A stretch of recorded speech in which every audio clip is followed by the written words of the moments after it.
at every meeting that happens after this. Just so we're on the same page, it may be helpful if I take you to the interview summary of Staff Sergeant Ferguson. If we can go to WTS 6027, please, at page 8. So he provided a description of what happened that day. I'd like to read that to you and then get your thoughts on it. So at 4:40 p.m. on February the 6th, Superintendent Patterson advised Staff Sergeant Ferguson that POU was going to Coventry Road and would be seizing fuel for evidentiary purposes. At that time, PLT had been at Coventry Road for at least 2 hours, engaging with protesters. Staff Sergeant Ferguson informed Superintendent Patterson that PLT was negotiating with the protesters and that they were compliant. But Superintendent Patterson indicated that he intended to proceed with the public order operation. Staff Sergeant Ferguson attempted unsuccessfully to convince others in OPS not to proceed with the public order operation at Coventry Road. At 5 p.m., Inspector Marin reiterated Superintendent Patterson's direction to Staff Sergeant Ferguson that they did not want the fuel from Coventry Road to be displaced and that they were proceeding without warrant. At 5:10 p.m., Staff Sergeant Ferguson contacted Deputy Chief Bell and advised him that the enforcement operation would undermine PLT's negotiations, which had been proceeding for at least 2 hours. Staff Sergeant Ferguson informed Deputy Chief Bell that protesters were compliant.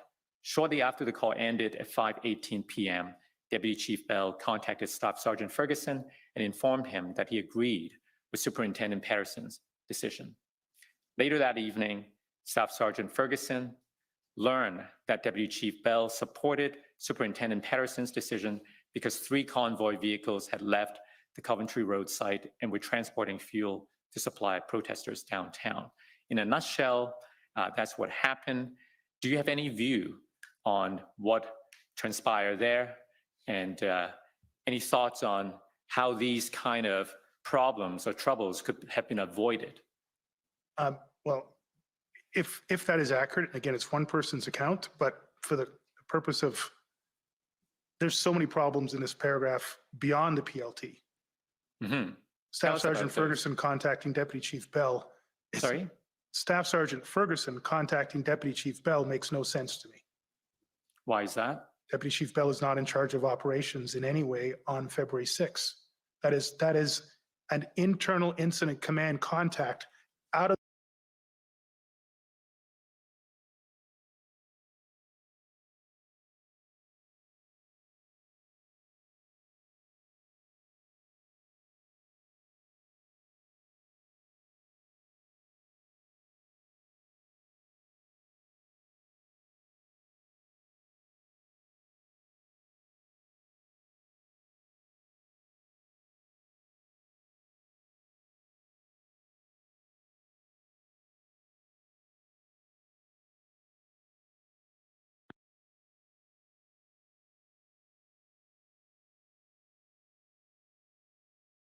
is all of a sudden in the middle of PLT world, he's likely not aware of the larger intelligence and the larger frame of operations that Superintendent Patterson is. Even Superintendent Patterson is probably 24 hours into his job. So there's a lot of people who've been all of a sudden moved into different positions after a period of Rayom, Dunlop, Patterson. There's a lot of confusion happening at this point. This is clearly an evidence of a suboptimal system trying to right itself. People trying to do the right things, but not really coordinating, in some places conflicting. And people trying to get help, but going up the wrong chains of command, and the wrong chains of command getting involved in areas that they shouldn't be getting involved in. If this is accurate, Deputy Bell should have contacted Deputy Ferguson. There's a concern from PLT. I'm making you aware of it. Can you manage that back down? That would have been more appropriate. So there's a lot of things happening in here. It's on the basis of one individual's concept, and that's an individual who's probably relatively new into their position and has never been trained on PLT. So sorry, which one you're talking about now? That big long paragraph that I'm... No, which one? Who wasn't trained on PLT? My understanding is that John Ferguson was a trained and excellent crisis negotiator, Right. but was never trained on PLT as a police liaison officer. That's my understanding. I stand to be corrected. Right. So to summarize, we have confusion regarding the command structure. Who should be reporting to whom about what? You're giving us the example of Staff Sergeant John Ferguson seeking direction from Bell. I suspect John's substantive position is under Deputy Bell's command. And so in his brain, if I have a problem, I escalate it to my deputy. I'm assuming that. Right. That's the only logical reason why he would go to Deputy Chief Bell and not go through Patterson, Acting Deputy Chief Ferguson, to get a resolution to the problem that he's facing. And there were a lot of movement from one unit to another for a lot of people during those periods. Absolutely. Right? And the fact that the event commanders has changed a few times, Patterson being the third commander, also didn't help.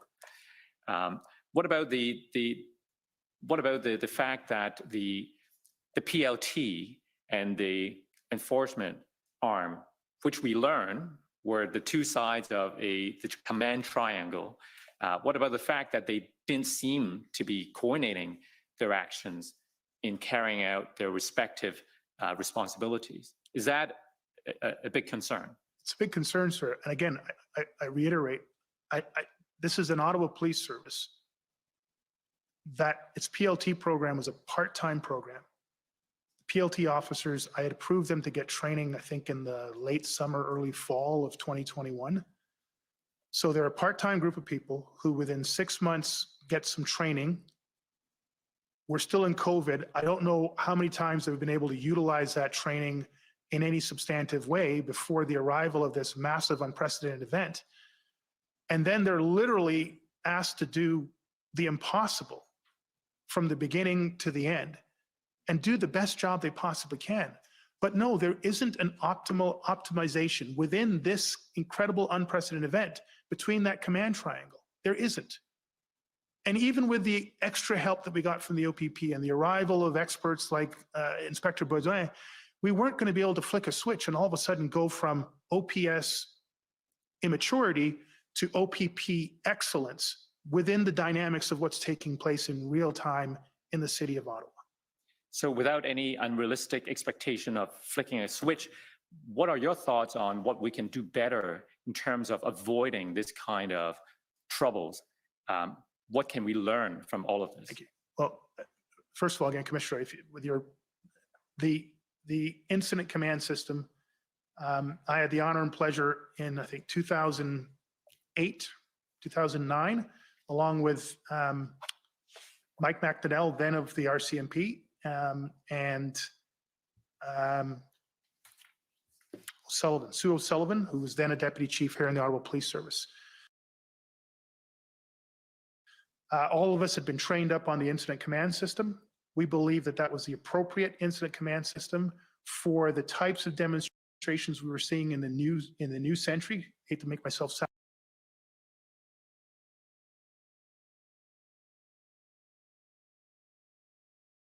old, but that's what we were back then. And we had made presentations to the Ontario Association of Chiefs of Police that to avoid integration challenges,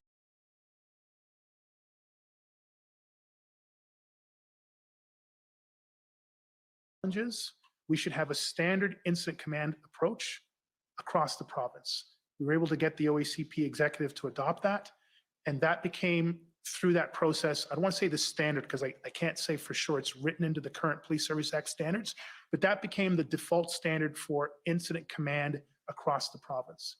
We attempted to do that at the CACP level. I got promoted and I don't know where that ended up. I now know there's a national framework. Long way of saying, we're going to increasingly have to bring large organizations together across potentially multiple sites. We need to be working off the same understanding, nomenclature, processes. We need to narrow that gap of a gray zone between strategic, operational, and tactical. I would suggest we also need to narrow the gray zone around a working incident command structure as it sits into the regular business of policing in any jurisdiction or multiple jurisdictions. Training needs to be standardized, nomenclature needs to be standardized, equipment needs to be standardized, joint training needs to happen, and all of that has to happen a long time before a major unprecedented paradigm shifting event like what we just saw arrives in any jurisdiction. This is one of those structural deficits, sir, that have existed for decades in policing. It doesn't all require money, but it's going to require a little bit of investment on that end. But it requires an investment of time and resources and focus. And what this event did to Ottawa, to Ontario, and Canada was exposed that type of structural deficit. It's the same concept of structural deficit around intelligence gathering. We can't afford to duct tape our way through these incidents anymore. And unfortunately, this reads like a duct tape effort to get through a really complicated, dynamic situation. I need to be clear. Every name here did their best in the circumstances they found themselves in. I don't read into anything here a deliberate attempt to undermine or frustrate or cause risk to the public. It just didn't go off very well. Thank you. Commissioner, I note the time. We're past 1 o'clock. Would this be an appropriate time to break? Okay, so we'll take the lunch break for an hour and come back to continue the evidence. Thank you. La Commission is in recess for 1 hour. La Commission est levée pour 1 heure.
Order à l'ordre.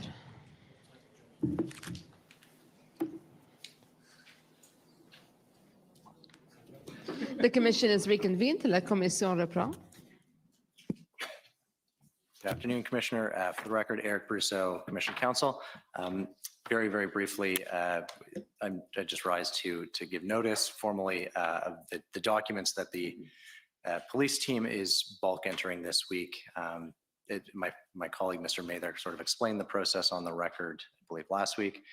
We circulated a list. Last week, we received objections. Those documents have been removed from the list, and Commission Counsel will deal with those objections with the parties.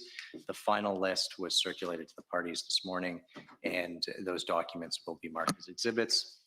They are a number of emails and other documents from the OPS, the OPP, the WPS, Windsor Police Service, as well as a few RCMP documents and City of Ottawa documents, and including witness summaries for witnesses who, importantly, are not going to be called to testify, but whose evidence we wish to put in by way of summary. Okay, thank you. So with that parenthesis, go ahead. Okay, thank you.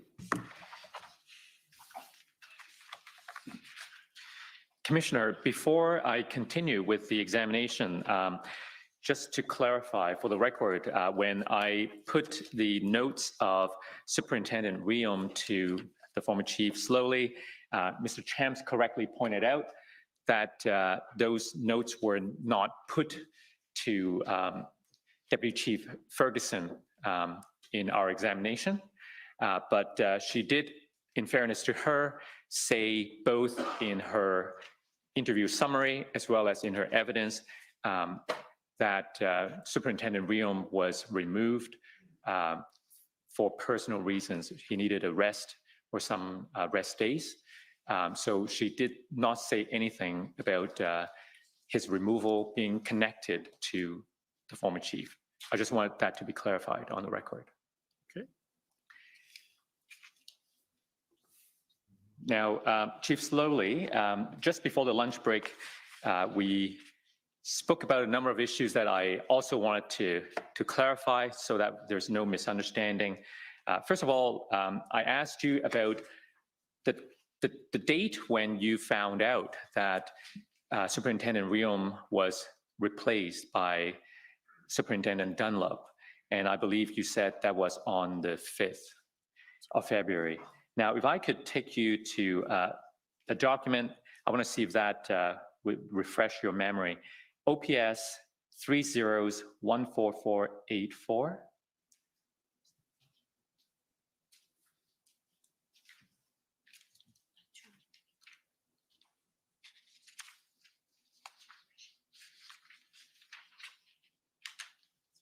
So if we go to page 2.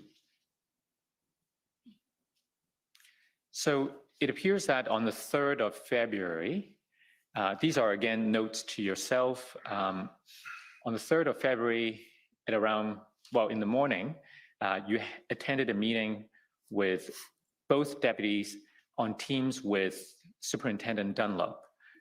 What was your understanding as of the 3rd about Superintendent Dunlop's role if he was not the event commander? Thank you. On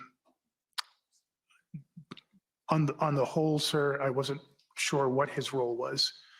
I had understood that Staff Sergeant Mike Stoll would be the primary presenter of the analysis that came out of that meeting on the 1st.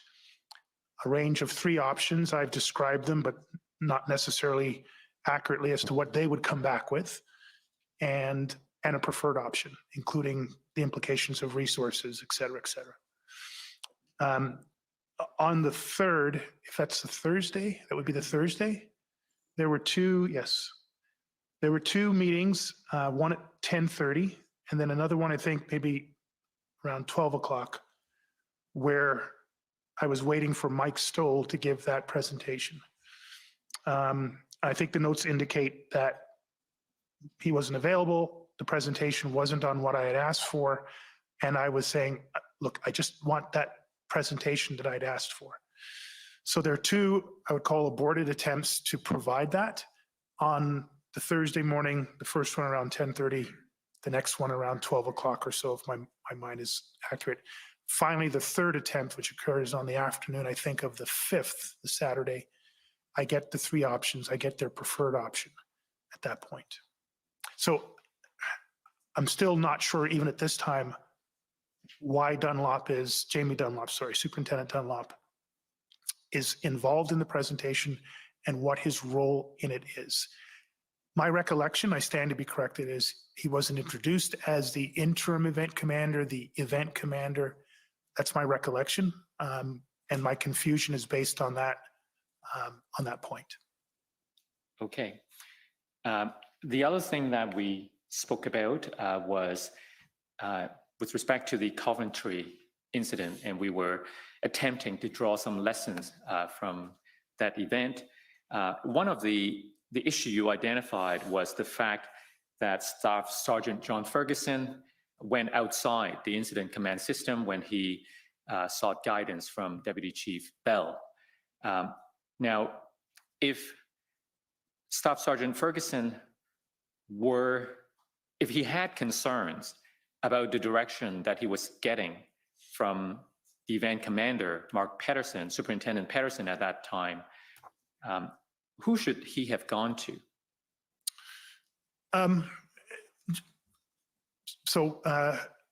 While it was confusing, again, I don't want to characterize it as he did the wrong thing. I just want to be clear about that, John Ferguson.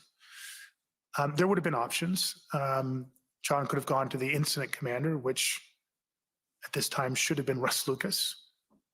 He could have gone to the event commander and attempted to further explain. And if that wasn't happening, he could have gone to the major event commander in that case, major incident commander in that case would have been Acting Deputy Chief Ferguson. So there were options for him to engage.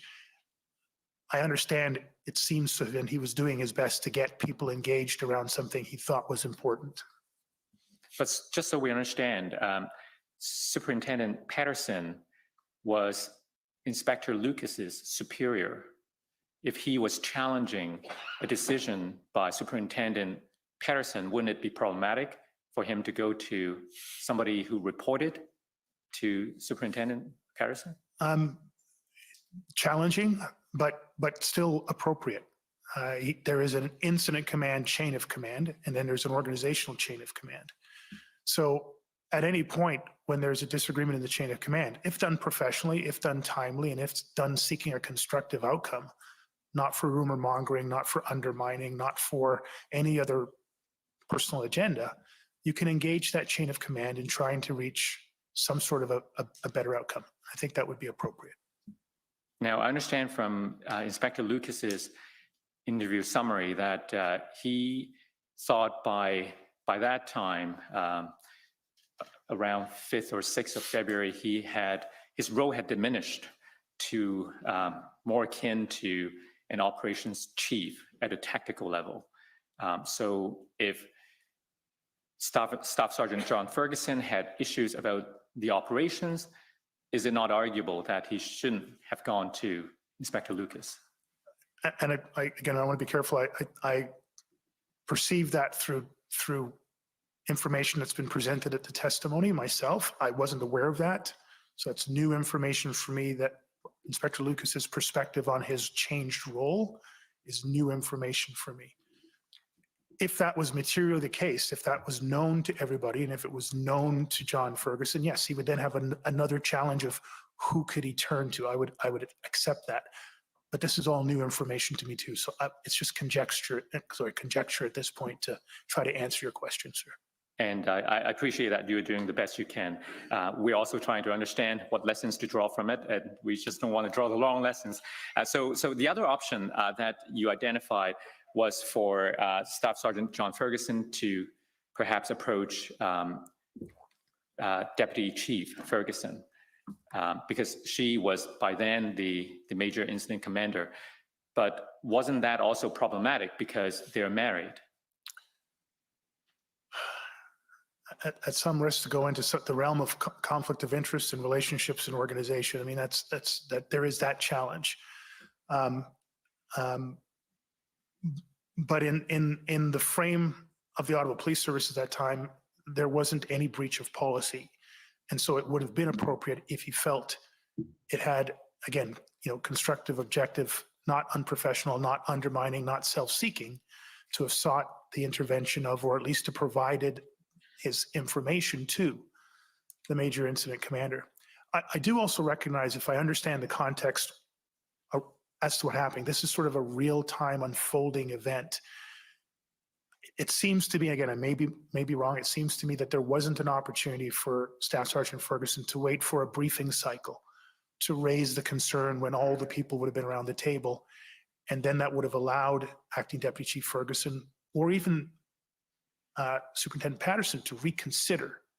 It seemed like he was trying to get a real-time decision in the midst of an operation. So the third option would have been to wait for a briefing cycle, raise it as part of the briefing cycle to try to deconflict it and make it better going forward. I don't think it was appropriate in that circumstance. Right. So because there are some uncertainties about the circumstances, we shouldn't be too quick, perhaps, to. I certainly can't be quick to judge or to in any way attribute blame, but I think, Commissioner, it goes back again. These are the still need to be developed areas of consistent across the board understanding of incident command systems within the operation of a policing service that clearly here in the Ottawa Police Service and other jurisdictions, we need to get to a higher level. There are examples of excellence across the country. I think we need to try to raise all boats in the harbor as high as we can, sir. Thank you. So let's move to a new topic. You've told us earlier that the Ottawa Police Service was badly in need of external help. It needed more resources to resolve the situation on the ground. I want to take you to a document. This is OPS 30-14454.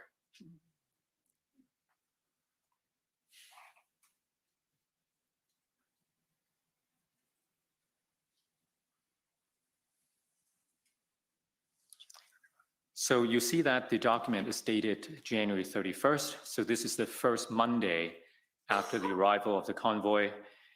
And looks like it's a meeting with the RCMP and the OPP. You were there. If we go down the page, you see the notation, can't safely remove them unless we have hundreds of officers to maintain risk. And then if we go down further, no way we can come by, not sure what's that word, 4 more days without something help, lots of help. Was that and then the next line says now transitioned into an occupation. Does this reflect the thinking at the time on or about the 31st that the OPS will need hundreds of officers in order to safely remove the protesters? Yes, sir. And then if we go to the next page, we need, sorry, go down a bit. Oh, sorry, go down. Oh, go up, sorry. We need resources, and what is that next word? Looks like communications. Saying together, join together at 3 p.m., question mark. Do you recall these discussions at that meeting? Yes, I mean, specific lines not as clear, but I recall the meeting with Commissioner Lucky and I believe Commissioner Creek. I don't know who else would have been on the call. And if we go down the page a little, there's a comment from Trish.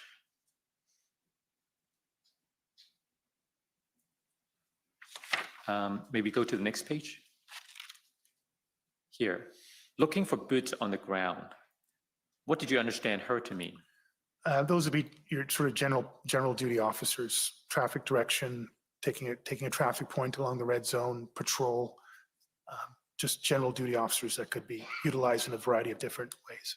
So do you understand the request at that time was for general duty officers from the RCMP and the OPP? Well, she And then outlines. the other, Yeah, that's the running list that she was asked to sort of, come up with on the spot. I think it's actually a pretty reasonable list based on what we knew at that time and where we were.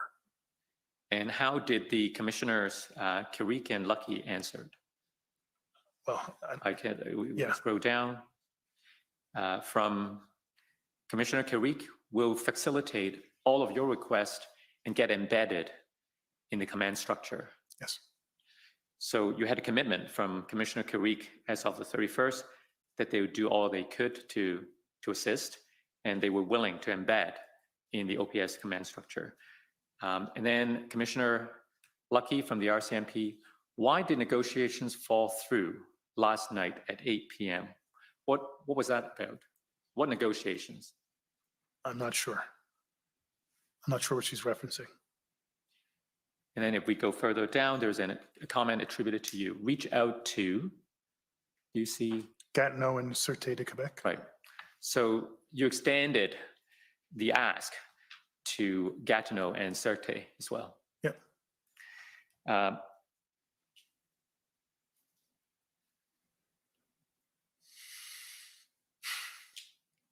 Do you know what kind of help at this time the OPP and the RCMP were offering? We know what you asked for, but do you remember what they were committed to providing?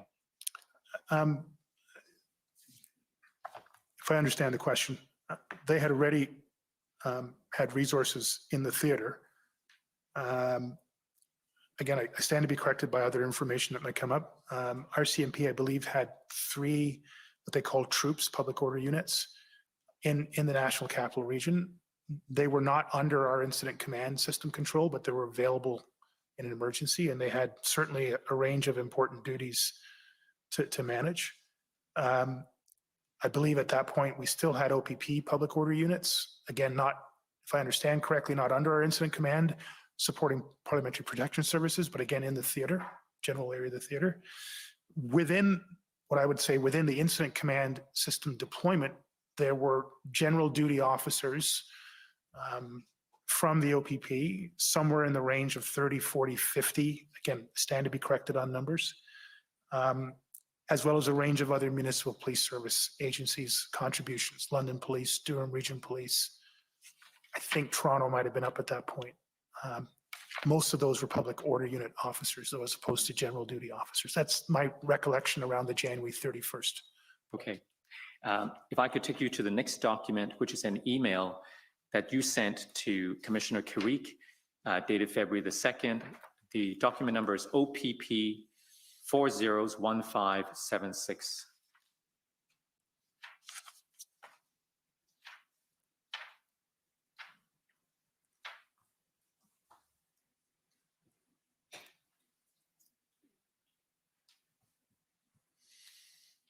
So this was sent February the 2nd.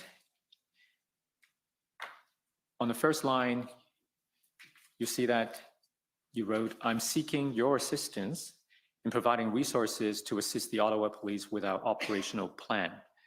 The subsequent bullets mention 50 to 60 uniformed officers, PLT and POU supports, as well as incident command supports.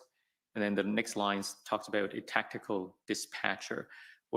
So were these the nature of the request? Yes, so those have been, I'm assuming that would have been a refined list of requests that I'd received from Acting Deputy Chief Ferguson, who she would have received it through her incident command, chain of command.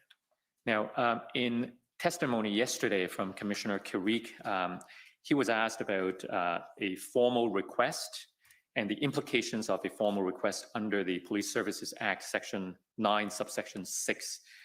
Just to be clear, your request here, was that the kind of formal request under the Police Services Act? I may not be understanding the question, sir, sorry. So it may help if we take you to the Act. COM 50819. You're familiar with the provision I'm referring to, right? I'm not that familiar with Okay, it. so let's go to the Act and look at it together.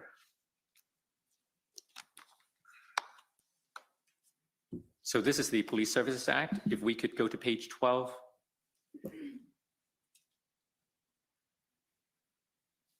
So under request of Chief of Police in emergency, this is section 9, subsection 6, a municipal chief of police who is, Sorry, I'm just not seeing it on my screen. Am I missing? oh, at the top. Oh, You see, yeah, okay, sorry, thank you. Sorry, I missed it. do you see the heading? Yep. Request of Chief of Police in emergency Um, in bold. So I thank Maybe you. it's a screen. I'm aware of the language in the act, but I wasn't in my mind referencing this. If it happens to fit it, that's fine. But that's my question. When you wrote the letter, you were not having in mind this section No, under the Police I was Services simply Act. sending a communication to another chief or commissioner asking for resources.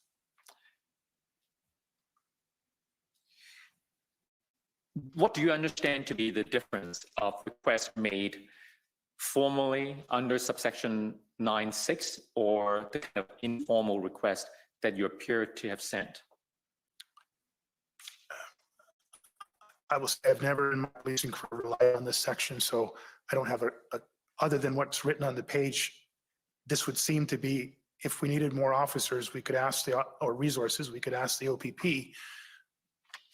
But I mean, if this is intended to, and again, I'm not aware of what's underneath it, that this means we can't manage, we can't adequately, effectively continue to be the police of jurisdiction. Can you come and do this for us? I wouldn't interpret that way, and that was certainly not the intent of me sending that letter to OPP Commissioner Carrick to ask for those resources. Well, that is where I'm going, because perhaps it is open to interpretation, but certainly one interpretation is that the OPP had the ability to step in and take the lead. I believe there's certain conditions that would have to be met. They couldn't just arbitrarily make that decision. And that's why I'm asking you, if a request is made under this section, would you have been comfortable to let the OPP take more of a lead role under this section? If I felt the conditions in Ottawa required that level of intervention from the OPP or any other police service, I would obviously be making that request and therefore be very comfortable with it, subject to all the usual discussions as to how that would transpire. But I was not making that request. You were not making that request. And I guess my question is, given the situation that you found the OPS to be in shortly after what you call the paradigm shift, after the first weekend, isn't that something that should have been done logically? Not at all, sir. Why not? We were 3 days, 72 hours into a situation. I don't think anybody in Canada at that time really understood what was going on.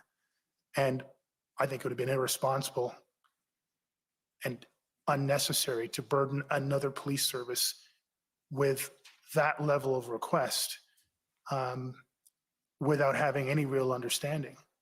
So I just don't think listen, you could talk to other police chiefs and they may have their opinions, but as of the 31st or the 2nd when I sent that letter, that was not a situation that I was considering at all. That's not a situation that anybody had raised to me, either within the Ottawa Police Service or from the Police Services Board. It's just not in the realm of considerations. Did the situation in Ottawa escalate at some point to a stage where you would have considered that appropriate? Not during my tenure, sir, no. So in your view, up until mid-February, February the 15th was your last day as the chief, the situation was not desperate enough in Ottawa for the chief to be requesting that kind of assistance from the OPP? That's correct, sir.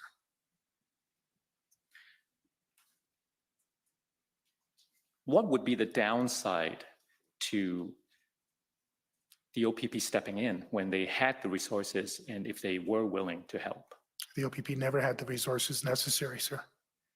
They could coordinate the resources and they did a good job of that, but the OPP on its own could not have come in and with its totality of its complement, provided the full level of some 2,200 officers that were required.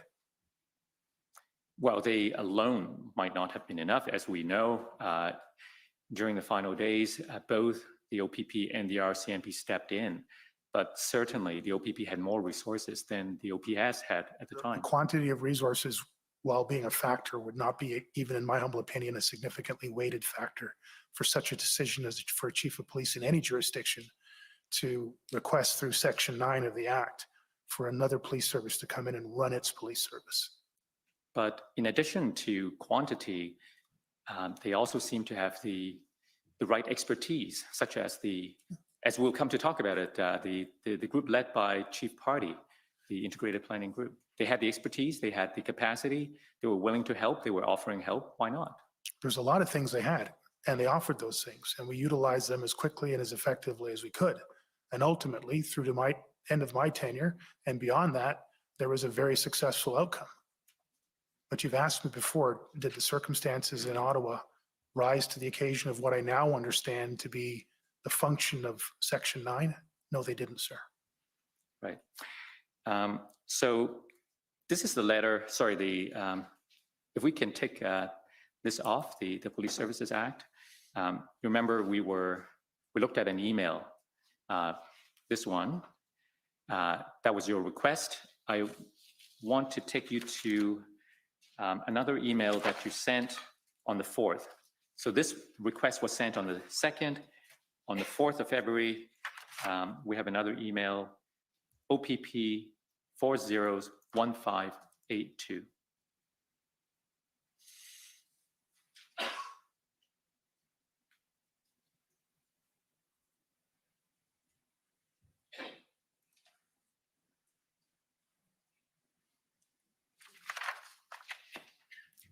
That's right. This is the part I want to take you to. You address this email to Commissioner Carrick. Sorry, what's the date of this, please? Sorry. The 4th of February. Yeah, thank you. So you addressed this email to Commissioner Carrick. You said, once again, let me express my appreciation for the significant and ongoing support that you and your OPP team have provided to the OPS over the course of the demonstrations.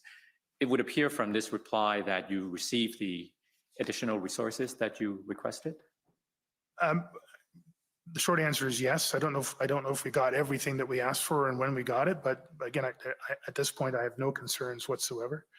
I think this is more just, I'm actually seeing some of the most well-turned out OPP officers and vehicles operating in and around my sphere, and they really just look good.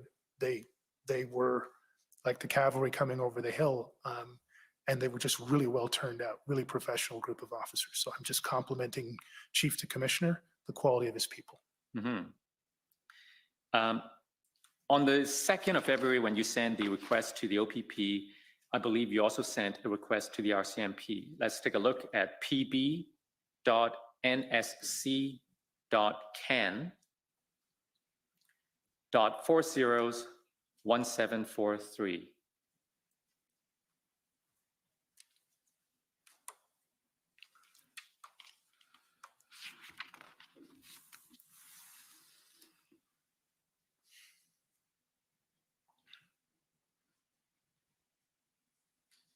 So this is actually, this is your reply. February 2nd. Thank you, Commissioner Lucky. If we go further down, that's right, we see an email from her to you. And at the bottom paragraph, sorry, let's go up a bit. The paragraph that starts with at present. At present, all of our public order units are actively deployed, and I'm not in a position to be able to redirect any teams to Ottawa. Do you have a memory of what you were asking for and what this response was meant to address? Sorry, just again, the date is this February The 2nd. 2nd. So this again, this will be around the time that we are pivoting the plan, we know we're going to need, this is the day after the February 1st Canada meeting. We know we're going to need a substantive amount of POU, short-term and long-term. And so this was a request that I sent out to the RCMP for POU at least. I don't know if there are other things that we asked. And it seems that the substantive response here is, you know, our POU units are deployed. You can't get them. Reasonable. I'm not challenging back. They're having their own resource challenges, and they're exploring the possibility of the other 50 resources. I'm assuming they're police officers, but there might have been a variety of different knowledge, skills, and abilities that we were asking for. So these are examples of the kind of early request following the paradigm shift and the kind of responses you got. Yes, sir. On the 6th of February, I understand that you told the mayor and Chair Deans that you needed 1,800 additional resources. Am I correct? It's 1,790 odd, but yes, I think the number 1,800 has become the most functionally used number. Let's go to an OPS document 3014454.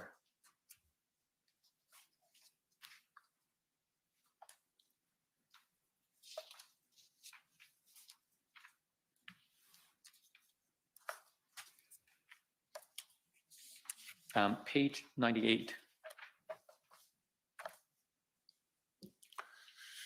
So there's a reference here, 1,800 additional members that came from other services. Sorry, the date of this again, sir? Sorry. Can we scroll up?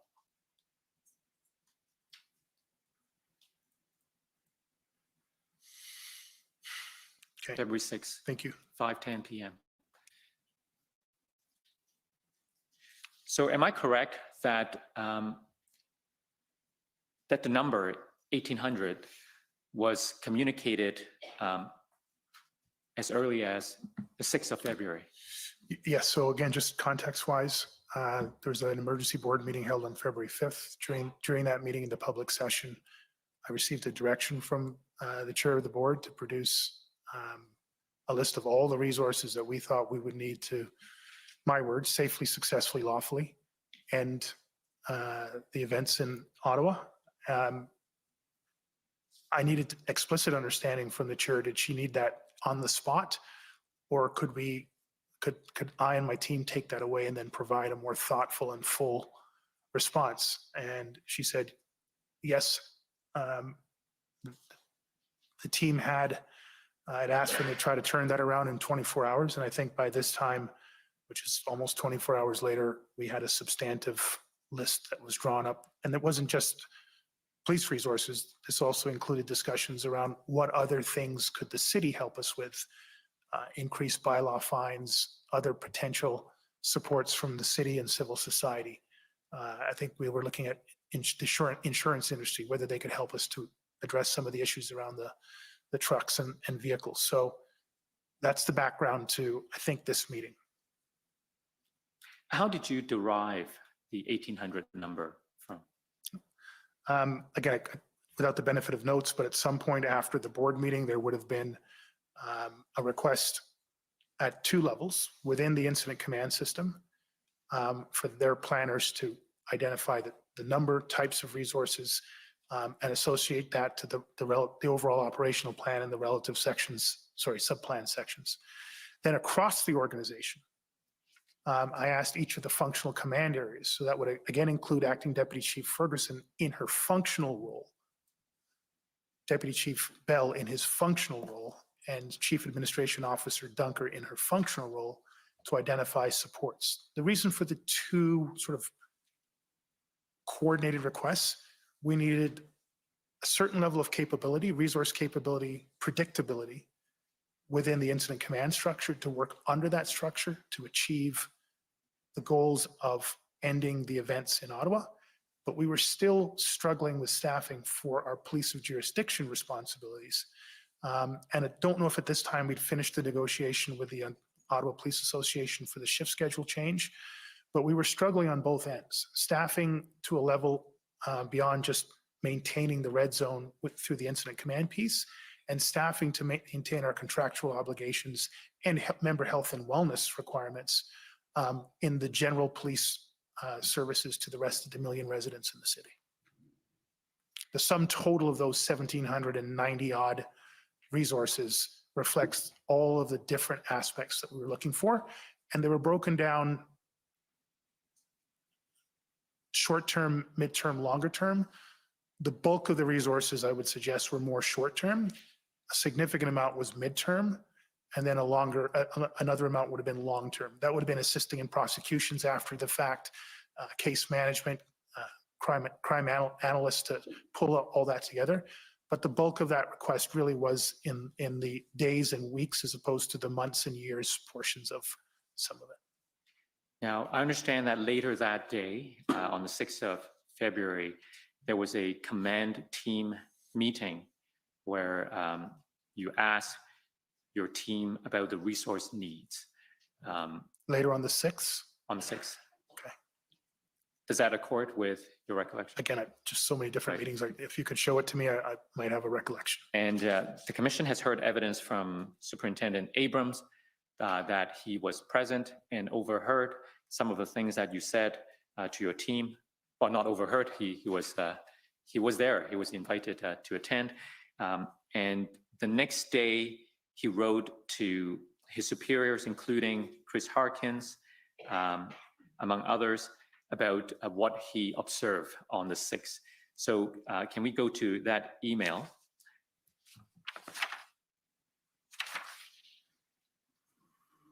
If only I have the document number.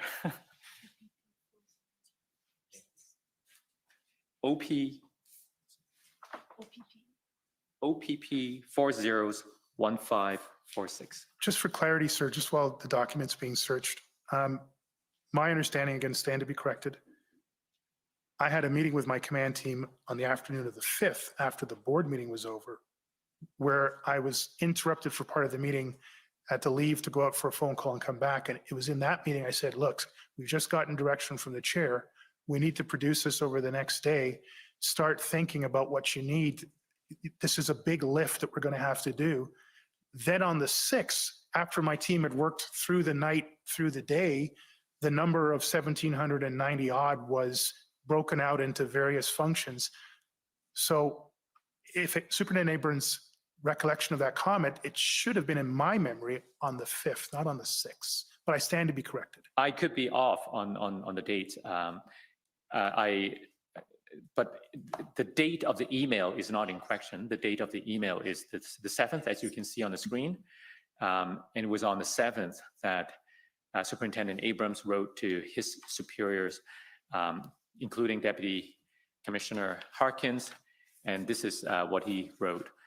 Deputy, I did not want to mention this on the call with the group, but I feel it important for you to have this information. On my call with OPS Command last night, Chief Slowly asked his people to send him their resource needs. They told him that they need 250 members a day to run things. Chief Slowly told them that if they need 100, he will ask for 200. If they need 200, he will ask for 400. He seemed very comfortable asking for twice what he really needed. He looks at it that if the other partner police agencies can't meet the ask, can meet the ask number, then Ottawa may still get more than they really need. It was a very strange call to be a part of. Hearing the commissioner say that he may ask for 1,000 members, I felt you should be aware of the above. So that's what he wrote about his observation the night before when he attended the meeting with the OPS command. What do you have to say to this? It's a very strange interpretation by Superintendent Abrams. What I can tell you was that at one of the meetings that I recall on the 5th, maybe it was the 6th, but what I recall on the 5th, I said to my folks, up until now, I've been getting requests that I would call incremental, what we need to get through this day or this weekend. What we need to do and what the board chair has asked us to do is what do we need to get to a safe, complete, successful, sustainable end to the events happening here in Ottawa. This could take weeks. So I need you not to think incremental. I don't want you just to think in a short-term cycle of planning. I need you to think exponential, short, medium, and long-term. It's in that context. I don't know if I gave the exact, if they say 100, 200, but don't let your thinking be incremental. You have to be able to consider the full range of resources. We're not going to get to be able to make this request again. So think about everything you might need: a special constable, a crime analyst, a computer dispatcher, someone who can do open source social media, whatever you don't have right now to meaningfully contribute to the end of these set of events, or to not be able to continue delivering our basic police services. This is the time to put that resource request into this. So I was not in any way trying to put any other police service in a situation where they would need to give us things that we did not need. If it was interpreted that way by Superintendent Abrams as a guest on that meeting, that's unfortunate. If it was reported that way to the commissioner, that's very unfortunate. Now, we've heard from other witnesses, we've asked other witnesses the question, what should go first, the plan or the request? Is it the number that drive the resources, or sorry, the plan, or the other way around? What's your view on that? You'll very rarely hear me agree to an or. I'm always an and person. So it isn't one or the other, particularly in fluid events that literally up until the day of the 29th, no one really knew what was coming. The plan will always need to make adjustments in real time sometimes. But at any point where you have to make a commitment to some portion of the plan, you need to have some relative assurance of the predictability of the resources available. So these are not consecutive exercises. They are almost inevitably concurrent exercises. A lot of my concern about how this whole issue has been portrayed is it's been portrayed as one or the other, and the preferred one seems to be plan before resources, consecutive. In this instance, in real-time events, whether they be natural disasters or unplanned protests or protests that are so fluid in the making that you don't have the benefit of months or even weeks of advanced planning, you're literally making resource requests in real time as the threat assessment or the context of the circumstances change. We saw that play out in the pre-arrival plan. You asked the question earlier on. As the warnings increased, did your resource requests increase? Yes, they did. Not because we stopped everything and wrote a perfect plan for the next resource request. We continued with the planning process while we continued with the intelligence process, while we continued with the resource request process. And quite frankly, that has been the way that I have seen the Toronto Police Service work in all my time there. That has been the way that the Toronto Police Service supported many other jurisdictions. That is the way that my experience with the Ottawa Police Service was during my time as chief. I had never once before in my entire career been asked to provide a fully detailed plan with sub-plans laid out, and timing and exact details and logistics as to where people were going to sleep, what uniforms they should bring, before we sent out a request in good faith to good police partners and said, we got something big, it's happening right now, or it's happening 2 days from now. This is our best guess of what we need. There might need to fine tune that. Can you help us, yes or no? Mm-hmm.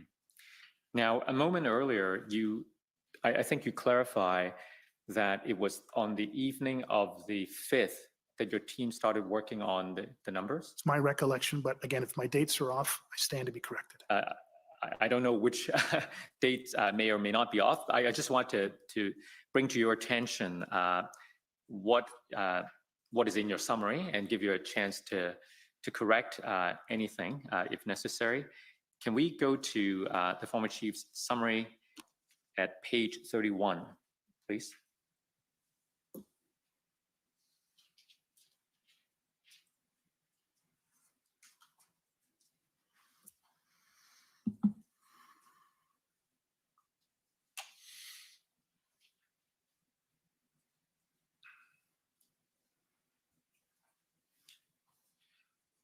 So Can you we see- just, I'm seeing, sorry, I'll let you finish, sorry. No, go ahead. It looks like it was my mistake, but just to refresh my memory, can we go to the 5th? Is there any reference of the board meeting on the 5th of February? Well, here's the thing. The reference is in the previous page and this page to the 6th and the 7th. I don't think there's a reference to the 5th, but you saw an earlier email dated the 6th where you had the 1800 number, right? Yeah. So I'm just trying to get some clarification in terms of when your team worked on the number in order for it to be available on, Again, on the 6th. my recollection, sorry to interrupt you, sir. I shouldn't talk over you, sorry. My recollection was that we started those discussions immediately after the conclusion of the board meeting on the 5th. Now, that might have been the command team and my immediate chief staff might have started that discussion.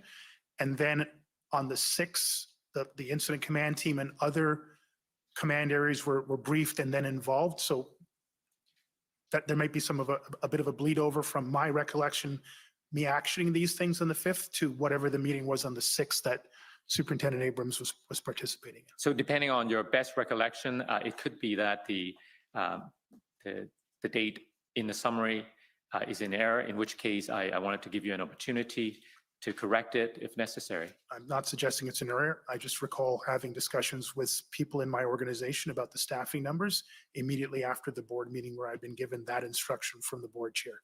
I wouldn't have waited until the next day to start having people engage in the exercise of the planning exercise around getting that number. Moment's indulgence.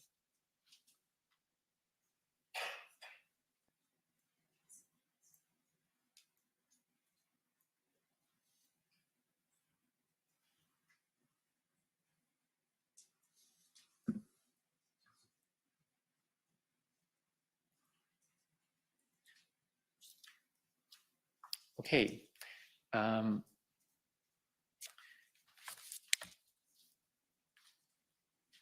Now, this number, the 1800 number, was publicly announced at some point, was it not? I believe, yes, it was, sir. Do you remember the date? Or should we go by the summary? Well, it looks like there was, it was announced at emergency council meeting, I believe. Right. So if we go to page 32 of the summary, Chief Slowly publicly announced the request for 1,800 police resources during a special city council meeting on February the 7th. Is that what you remember? Yes, sir. This was not his normal course of action, but the Freedom Convoy was unprecedented. Specifically, Ms. Deans asked Chief Slowly in a public OPSB, that's Ottawa Police Services Board, meeting to provide a detailed report on the level of resources required.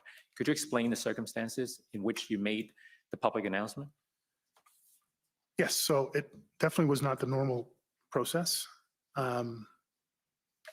There were a series of communications from the end of the board meeting on the 5th through the 6th into the 7th as to what role the board and the city could play in supporting the police service to get the needed resources. The substantive outflow of all of that was a desire by the chair and the mayor. They arrived at that through some level of discourse to have a joint letter to the other two levels of government to seek their direct support in securing those resources. Now, in the ordinary course, would it be the practice for the request to go from chief to chief, from one police service to another, and not through these political channels? In the ordinary course, yes. And was that not sufficient in these circumstances? These were extraordinary circumstances. And there was a increasing and significant desire would be I think not quite the right word, for the board to be seen as actively supporting the service in one of its few ways that they can, which is securing resources for adequate and effective policing. Again, for context, the start of the February 5th board meeting, the chair in her opening comments talked extensively about whether or not the circumstances in Ottawa would allow the Ottawa Police Service to be able to provide adequate, effective policing. The transition from her opening statements to me was a question directly to me, Chief, I'm not quoting exactly, but as close as I can, Chief, do you have the resources necessary, the ability to provide adequate and effective policing in the city? And then there was a substantive period of that board meeting spent on that topic. The sum total of that was the request, the direct request from the chair for the list of resources that we would need. This is not ordinary, but I do believe it falls somewhere within the realm of the Police Service Act for the board to make sure that we had the resources necessary to provide adequate and effective policing. And I believe this is one of the ways in which, again, former chair deans may choose to frame it differently, but I interpret it as a genuine effort to exercise some level of their mandate to support getting those resources. There was then the additional layer of whether the chair would sign this alone or the mayor would join in signing. I wasn't very much involved in that, so I can't really speak to it. Now, there are those who are concerned about the public announcement of this larger number of requests. For example, there may be legitimate concerns that this announcement exposed the OPS's vulnerability to the convoy participants. I presume someone could come to that conclusion on their own. I'm not sure why that would be so enlightening, because I think almost every public statement that I made after January 29th, I talked about how desperately we needed resources and how we were seeking resources and asking for resources. I think in the middle of the February 5th board meeting, the topic of resources came up. And in fact, in the middle of that board meeting, I received a communication from the RCMP saying that 250 officers were arriving, and I literally made that announcement on the board meeting. So nobody should have been surprised, I think reasonably surprised, on the 7th that we were significantly in need of resources and that we were going to be asking for a lot of resources. And to those who hold the view that this announcement was made outside the proper channels and invited inappropriate political influence into the intra-police resourcing discussions, what do you have to say in addition to what you've already said about the context of these? And thank you. Again, listen, I think there would be as many opinions in this room or all the rooms across Canada on any one of the aspects that took place here. So I'm not in any way going to try to suggest that no one should ever hold that opinion, including another police leader. But I suspect they would have the same problem about previous political announcements around staffing numbers that took place the week before. Now, another criticism that could be leveled against this public announcement is, especially in light of what we've heard from other police witnesses about the lack of an adequate plan at the time this announcement was made. Was it really appropriate to make this kind of public announcement when OPS didn't seem to have the kind of plan sufficient to deploy this large number of resources, even if it were given then? Again, I can appreciate concerns raised certainly throughout this process and in discourses well beyond these walls. This again is not a practice that I've experienced in my policing career, where there would be a requirement for detailed, completed plans submitted and then analyzed prior to any substantive release of resources.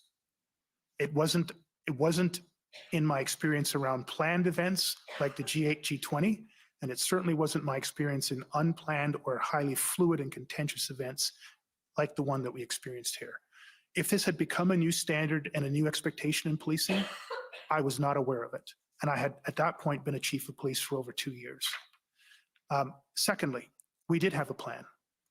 It was an ongoing, evolving plan. I would by no stretch of imagination suggest to anyone, the commissioner or anyone else, that it was an excellent plan. It was a robust plan, given that we were still pivoting from what we had experienced just a week before. Canada was still trying to figure out what was going on across the country, just as we were trying to figure out exactly what was going on in the city.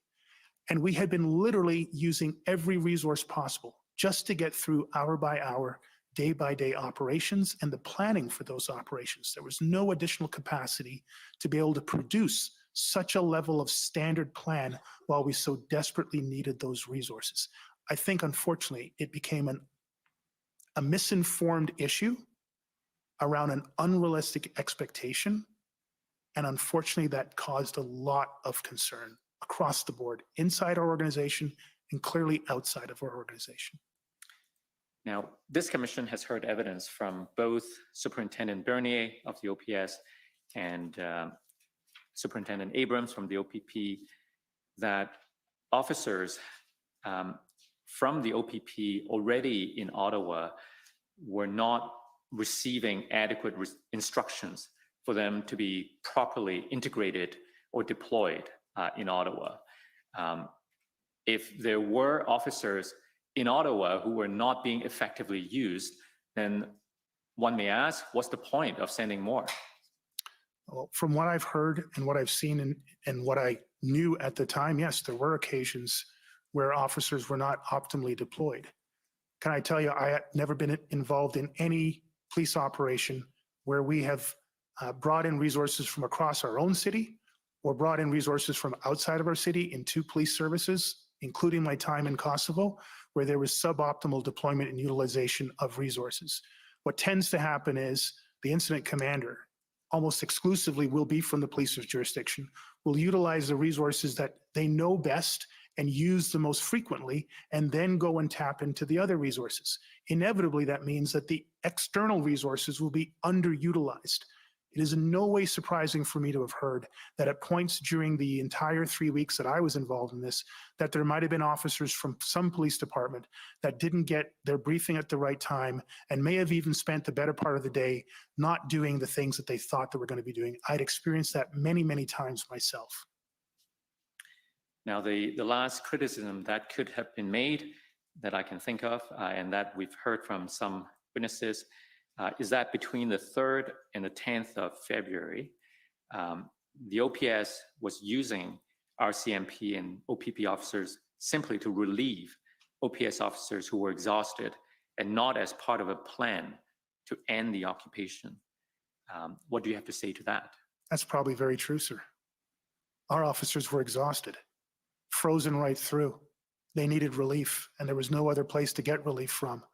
And that's part of the reason why the very first request on the 31st of January that Trish Ferguson announces to the RCMP Commissioner and the OPP Commissioner is to send us some general duty officers. Our people are asleep on their feet or they're frozen to their post. I'm not surprised.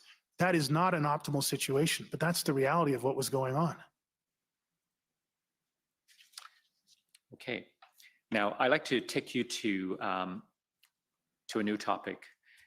We've been talking about your request for resources, but before we leave that topic, actually, now that it's clear to you as of the 7th, the 6th or the 7th, that Ottawa would need at least 1,800 officers in order to effectively resolve the convoy events, why is it still not a good time to resort to sections 9(6) of the Police Services Act? Yeah, thank you. And I appreciate the opportunity to have a second go around on this. The concept of a measured approach, I think it's been talked about usually in terms of PLT and secondarily in terms of use of force. A measured approach is, we need more resources, let's ask for it. We need help with the planning for those resources, let's get that.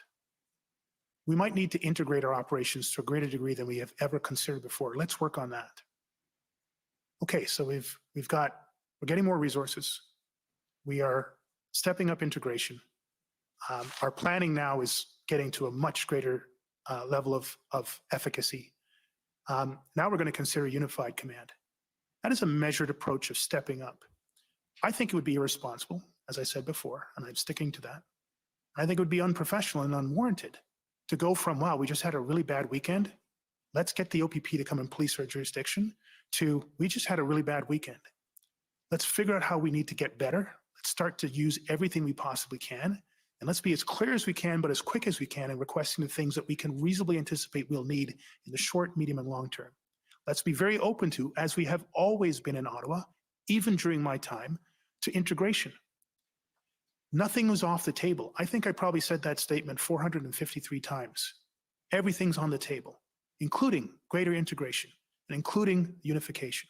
And ultimately, through greater integration, ultimate unification, and some 2,200 officers, the Ottawa Police Service, as police of jurisdiction, and the amazing supports we received from across the country, were able to safely and successfully end the events here in Ottawa. Perhaps this raises a more general question of how should we deal with multi-jurisdictional event that requires external support. You've mentioned that Ottawa is the police of jurisdiction, but the reality is that you're asking these external agencies, the OPP or RCMP, to supply tremendous resources that at the time Ottawa did not seem capable of effectively deploying. You've acknowledged that there were issues with officers already present, but for different reasons. Just on that point, I just want to be clear, and I think it was, I understand somebody clarified this before. There were instances where clearly that was happening. I believe Superintendent Abrams was a direct conduit to Deputy Chief Bell, organization to organization. He raised it. I believe it was received well and it was actioned. I don't recall that being a continuous problem or a problem on scale.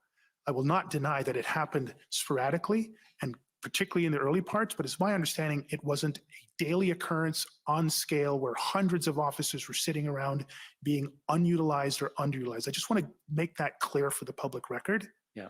And again, that level of underutilization is something that I've experienced in my entire 3 decades in policing. That was not a unique situation to the events here in Ottawa.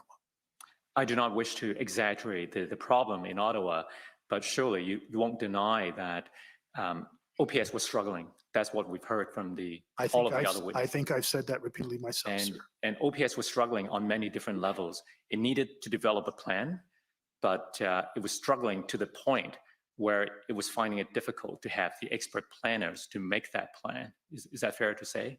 Yes. And the OPS officers were tired, exhausted. They needed external agencies' help just to maintain a regular level of policing. That's the reality at the time. We needed external police agencies' help primarily for the incident command system to address the crisis happening in the downtown core. We needed less help for the policing of the rest of the city. We still needed help there, but we were nowhere near by comparison. So again, I think my question is, wouldn't it be very simple to let a bigger organization like the OPP or RCMP to have a greater capacity to help? They wanted to help. I'm not sure they wanted what you're suggesting, Section 9. I never received any suggestion from Commissioners Creek or Lucky that they wanted to come in here and bring the necessary lift of 2,000 plus officers and have them on the ground here for days, if not weeks on end. I stand to be corrected if there's information out there that's different from that. Here's the challenge. Then you're going to have to get 3 levels of government to invest differently in 3 levels of policing. I don't know how the formula would work, but if we're to go down the what if scenario that you're asking me to entertain, and please, if the commissioner doesn't have time for this or you want to move on, just let me know. But here's scenario number 1. Take a percentage of every municipal police service, just say 10%, fold that up into the OPP, because every single year, some event is going to come to some municipal police service where they don't have enough resources. So automatically, the OPP will get 10% cut of every police service because when, not if, they will be required under the new components of Section 9 to come and take over policing for a day, a week, a month. They have the lift to be able to do that. I don't think any mayor or any regional authority is going to go for that. And I don't even think the province would want that responsibility. Now, just layer in that on top of the RCMP, with how stretched they are with contract policing, national policing, Indigenous policing, force protection internationally. There's probably 8 functions that not one of them are staffed adequately. Now, are you going to take a 10% cut from the provincial police services to allow the RCMP to do that? And now you come to the National Capital Region where there are 6 police services operating in here at any given day. How do you divide the pie there? I understand the intellectual desire to explore that. The practical and financial side, I'm not sure merits the effort. I think what we need to do is get standards across the board, really clarify how and when we work together in integrated and or unified, clarify the gaps between strategic, operational, and tactical, and how that fits into police of jurisdiction, adequate and effective. That's going to be a lot cheaper and probably a lot faster. And it can be iterated over the course of time from lessons learned from experience to experience. You're talking about a major structural change, legislative change that would take years to hammer out and then years to get to a point of efficacy. Mm-hmm. Well, let's go back to what happened on around the time that Chief Party led his group, the Integrated Planning Group, to Ottawa. He arrived on the 8th, and he had a meeting with your command team on both the 8th and the 9th. I want to get your best recollection of the meeting you had with them in the afternoon on the 9th. Okay, well, I think it was around 12 o'clock. Again, for context, if I get the dates wrong, I believe somewhere around the 6th or the 7th, there was a communication between myself and Commissioner Creek where we had talked about a significant increase in integration. I forget who raised it, whether he did or I did, but we were very quickly in agreement that that would be very helpful and that we would need then to bring in senior folks that had experience and expertise and that type of thing. He referenced Carson Party almost immediately. That name, I believe, came up in our first conversation, and I welcomed him and anybody else that he could send to support that. And to his word, I think within 24 hours, we were contacted. 24 hours after that, there was an initial meeting out at the RCMP headquarters. That was a meeting, unfortunately, and I realize I'm going really fast, so I'm slowing myself down now. That was a meeting, unfortunately, that because of the distance to travel to and the Teams meetings problems that we had, Acting Deputy Chief Ferguson was only able to get a portion of her incident command staff on there. While there was somewhat of a productive discussion, it didn't get to the level where there was any substantive move forward.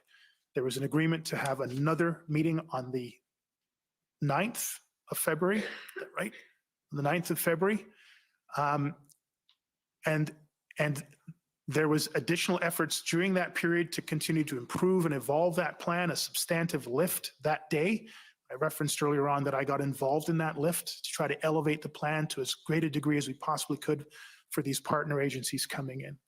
I believe around 12 o'clock, 12:30, Chief Superintendent Party, Superintendent Abrams, RCMP Superintendent Liu, and I forget there were other members, but those were the 3 primary members of the team arrived at our headquarters. I'll take a pause there. But that was the context to the start of that meeting. I had my command team and my incident command team there as well. So I'm glad you paused there because before we get to the actual meeting with the Integrated Planning Group, do I understand correctly that that morning, the morning of the 9th, you had another meeting with the OPS command team? Mm-hmm. Can you tell us more about that meeting first? Yeah. And we debriefed from what happened the previous night, looked to see where we could, again, continue to evolve the plan in advance of this next meeting and put every effort into that so that, again, we could have the best product available. It was clear to me that the arrival of this team was not only to support what were the ongoing efforts here, but they needed to assess where we were with our ongoing efforts here, specifically assess the plan. Now, let me take you to some notes. These are notes written by Deputy Chief Ferguson, I believe. OPS 30-14479.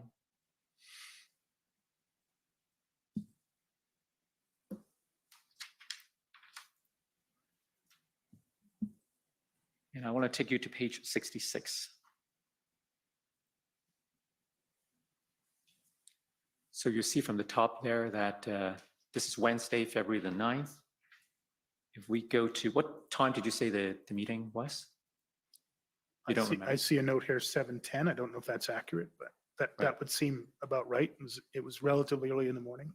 So this is the day after the group arrived, and your attendance was delayed the day before, and then the next morning we have this meeting. Do you remember Mission Hydra? Yes, sir. Tell us about the name. Ancient Greek civilization, an old myth about a multi-headed monster. When you cut off one head, it would grow back. And was there a reason why this is called Mission Hydra? A bit of creative license on my part, but the idea was we were struggling to take a section of the red zone or a Confederation park and then hold it while we continued on. And so that was a constant challenge as our officers made efforts to secure portions of the theater, particularly in and around the red zone, that the challenge was as much to take the portion and then to hold the portion. So the concept of the Hydra, if you can cut off the head and cauterize it, it can't grow back. Mm-hmm. If you can take a piece of ground and hold it, people can't come back. We can then focus on a smaller theater with more resources. Smaller theater, more resources, smaller theater, more resources. That's the concept behind the. Right. Now, I understand from the testimony of Deputy Chief Ferguson that the day before, on the 8th, when your command team met with the Integrated Planning Group, she presented a strategic concept of operations plan with 8 points, with a mission statement that included elements of engagement by the PLT and so on. And part of the discussion at this morning meeting on the 9th is a new version with a different mission statement. And there's a reference here that this was a very aggressive posture, language throughout the whole briefing and mission statement. I'm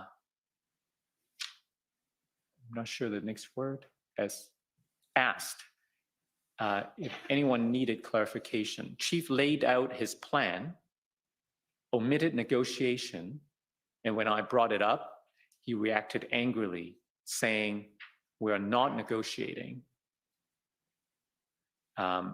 Then said, "It's implicit." I advise, is it all CIC mission statements? Our CIC mission statements always has explicitly stated in the mission statement. And then the next comment, I believe, is attributed to you. If it doesn't reduce the size of the footprint, that is not a good negotiation. Do you remember this exchange? These are Acting Deputy Chief Ferguson's recollection of that. I would not in any way characterize what took place in that meeting to reflect what I'm interpreting in language here. So again, without the chance to hear these concerns and understand, we had a very healthy discussion, yes, around whether the term negotiation should be explicit in, I believe, the mission statement. But other than that, I'm not really sure as to why she has interpreted things the way that she's chosen to do so. So let's hear it from your perspective. You've told us about this as well, I believe, during our interviews. If I could take you to your interview summary at page 36.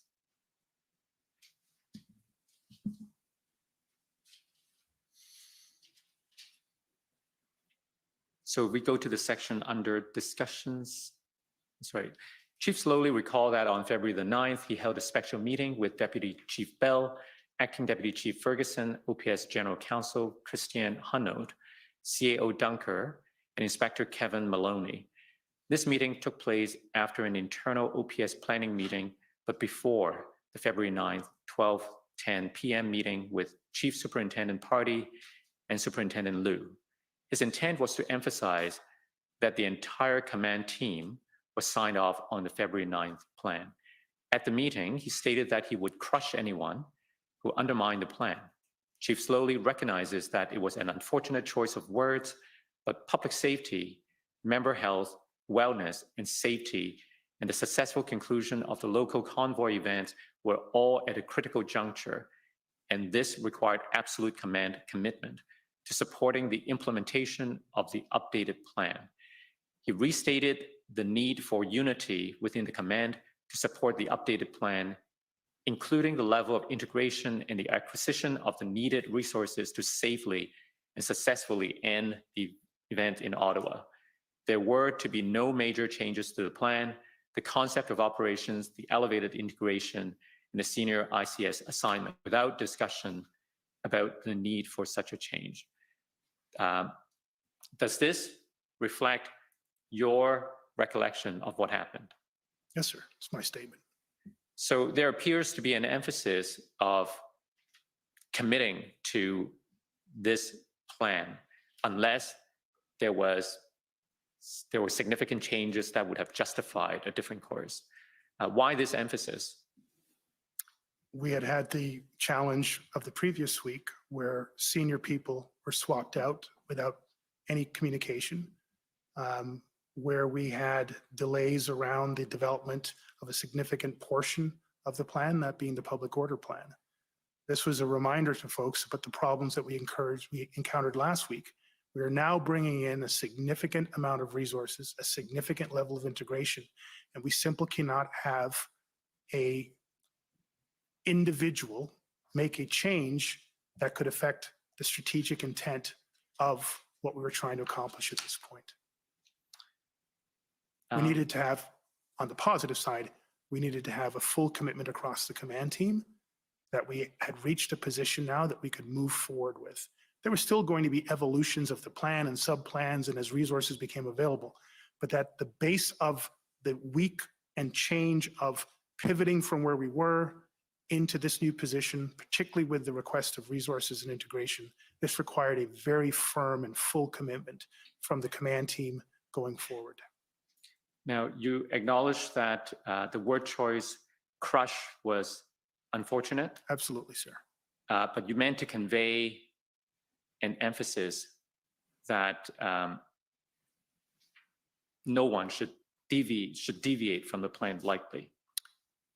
Lightly, at the strategic level, no major changes in the plan, no major changes in the concept of operations, the elevated integration with RCMP and OPP, and the senior ICS assignments, major incident commander, event commander, incident commander, without discussion first. Probably the only thing I forgot to add in there, unless there were exigent circumstances. And again, obviously, I shouldn't say obviously, exigent circumstances is always implicit in any one of these circumstances. Is this consistent with the incident command system where the operational level commander required a certain degree to adapt and to respond to quickly changing circumstances? That's the concept of exigent circumstances, sir. That would not fit within what I was relaying to these folks here. So would your colleagues have come away from this meeting understanding that if there were to be changes, that it would require some kind of an approval from the chief? Not at all, sir. At the operational level, no. Again, I'm very clear. No major changes to the plan, no major changes to the concept of operations, not objectives, not sub-plans, not operational decisions made during the course of a day. The elevated integration. I wasn't going to have a superintendent, an inspector, a staff sergeant, or a deputy chief tell the OPP and the RCMP, you know what, we don't need that integration.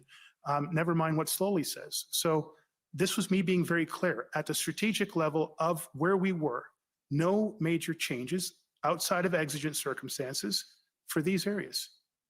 So we'll come back to this very shortly, but just to clarify this point, I may take you to the notes taken at this meeting by the legal services, by Ms. Hunnode. If we go to OPS 3014454, please, page 130.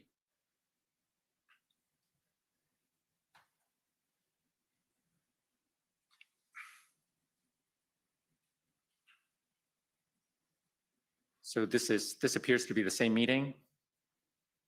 Do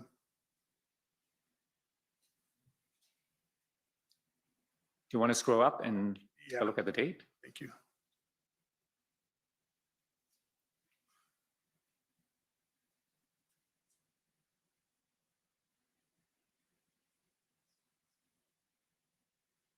February 9th. Okay, so we go back to page 130. The point I want to draw your attention to is the second arrows from the top. No changes to plan unless chief approves. Yes. So that was the question I put to you. Would someone walk away from this meeting thinking that there were to be no changes to the plan unless the chief approves? Again, to be explicit, no changes to the architecture of the plan. But that is not me saying you can't have a tactical change, you can't have an operational change unless I approve it. It would be, even if I wanted that, it would be impossible for me to validate, approve, or not approve every single aspect of any potential change to the plan. It would just be impossible. I would never have said that. And I can't see any experienced person in that room taking such a literal interpretation and walking out, particularly after being in this theater for almost a week and a half. And if they had that interpretation, with the maturity and the rank in that room, I would have expected them to raise clarification. Now, it was at this meeting as well that we've heard from other witnesses that you discussed politics. If I could take you to page, maybe later on in this page actually, or maybe the next page, I'm not sure. Go down a little more. Do you see the comment from Trish? I want us to limit politics. Yes, sir. And the comment just before that, I suppose was attributed to you, Tom Carrick probably, is assessing if we are worthy of getting the additional ask resources. Yes, sir. What is your recollection of the discussion? Just that. It was made it clear to them that the folks that have arrived here have come with clear instructions from their command to assess the level of our planning, the adequacy of the resource requests that we made, and then to, assuming that we could come to that arrangement of integration, to then move forward on building that out. But they were coming to assess where we were. Now, so there was a reference to the Deputy Chief Ferguson asking to limit the discussion of politics. Her own notes, now these are notes taken by the legal services. Her own notes are more explicit. If we could go to OPS 30-14479 at page 67.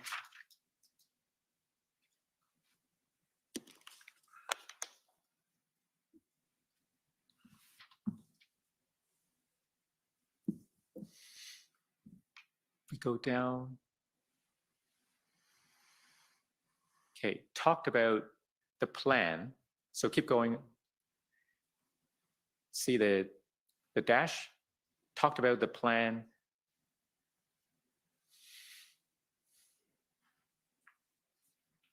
Not sure the.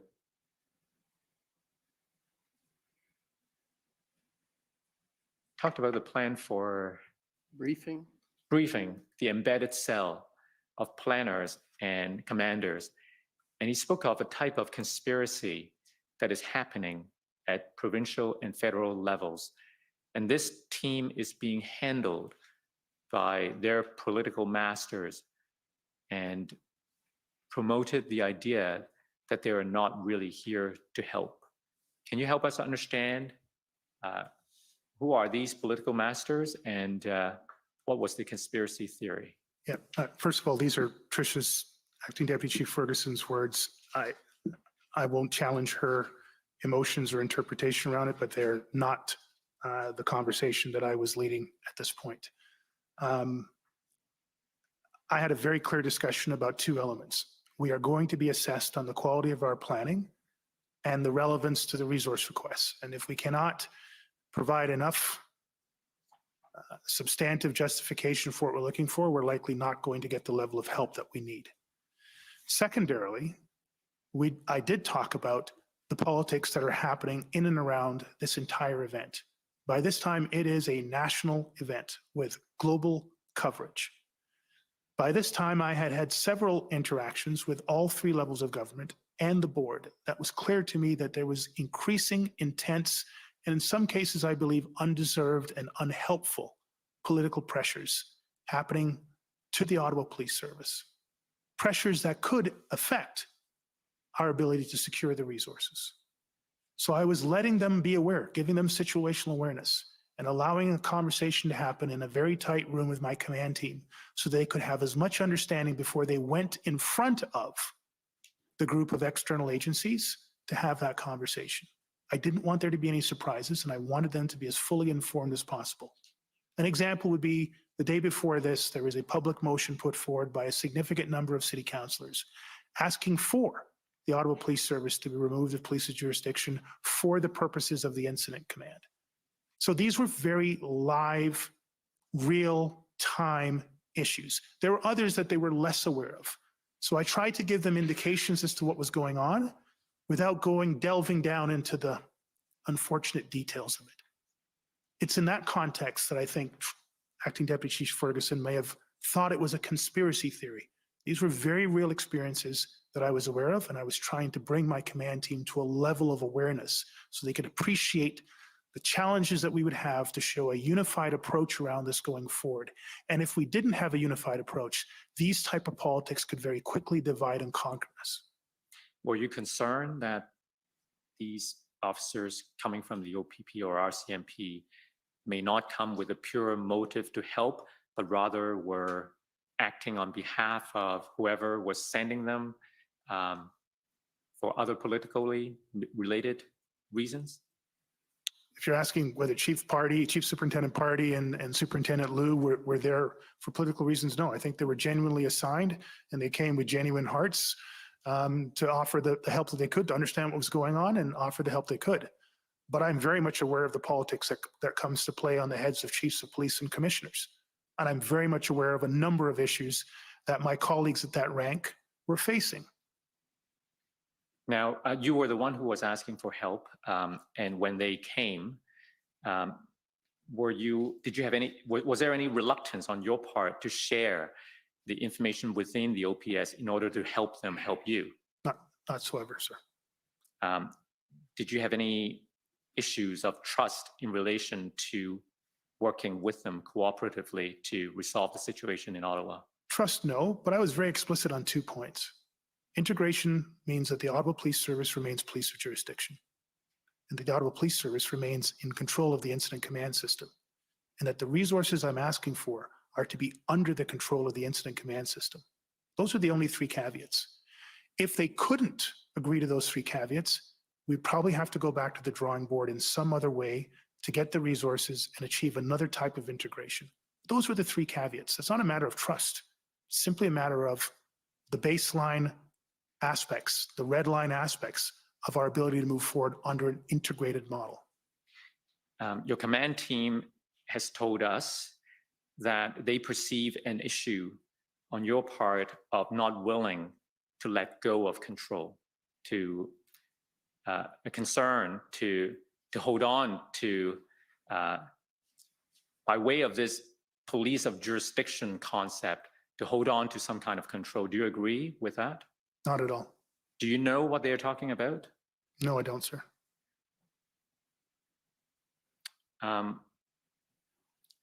What was it that was so important? Why is it so important to you that Ottawa remain the police of jurisdiction? What's the significance of that? What does that mean? It's in the Police Services Act, sir.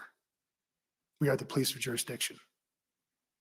But don't different police services often work cooperatively to figure out how to solve a problem? Isn't that what's ultimately? And we did that every single day of my time in office. Joint Forces operations. I invited in the RCMP to do internal criminal conduct investigations. We did that every single day.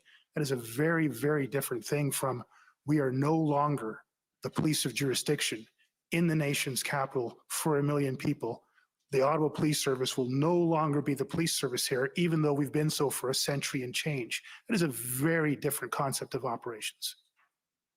But if it makes sense for like a major case investigation for, let's say, a crime is committed in Toronto, but the expertise required to successfully solve the case necessitates a combination of expertise from Toronto Police, Peel Police, and York Regional Police.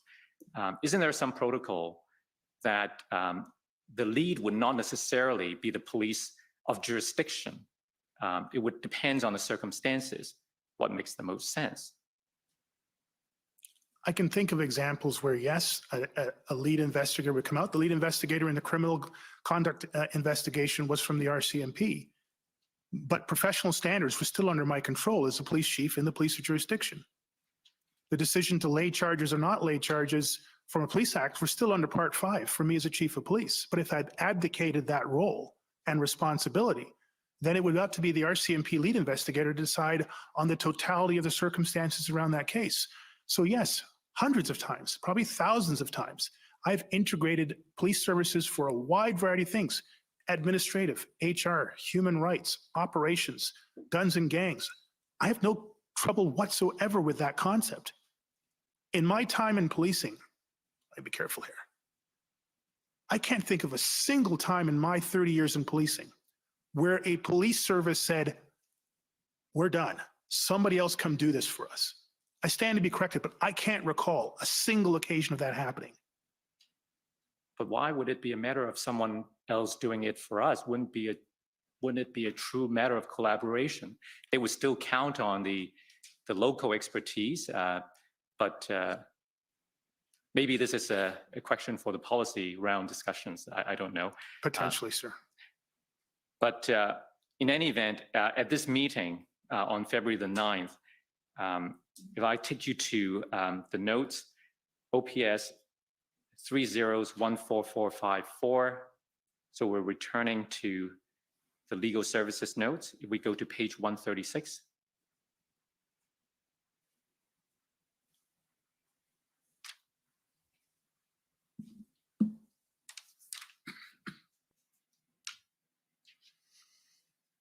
If we go down, so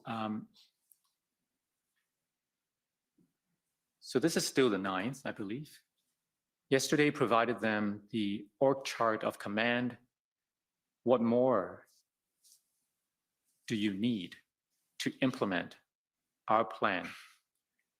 To implement or build into our plan, need to know what resources we will get here in Ottawa. That was attributed to you, and the OPP responded, strategic decision because of rest of provinces. Do you remember what this was about? Yes, sir. Explain to us, please. I think a very healthy discussion. Look, we have a local need here, but we now have a national set of events. I think by the 9th, Windsor might have been starting to kick up around that time. Toronto had just got through their Queen's Park piece. I think much of the prairie provinces had one or more things going on. Coots was still very alive. So yeah, this is a healthy discussion around, look, we know we need a lot of resources, but we also know you got a lot of other resource demands happening. Around this time, I believe there was a steady, almost daily call of all chiefs that were facilitated by the OPP, and they had already, I think, established 2 levels of resource integration, one on public order units explicitly, and another one on general resource requests. So we were already in a provincial national theater where we are trading off resource requests against risks on a scale that I'd never experienced, and I'm not aware of any police chief of my generation that says they experienced something similar. So that's the context of the discussion taking place here. If we go scroll further down, OPP said we stated 1,200 OPP staff over. It's hard to read. Sorry, it's actually the below quote that I'm interested in. Can build a plan without a plan. And the chief said, fine, build a plan and get us the people.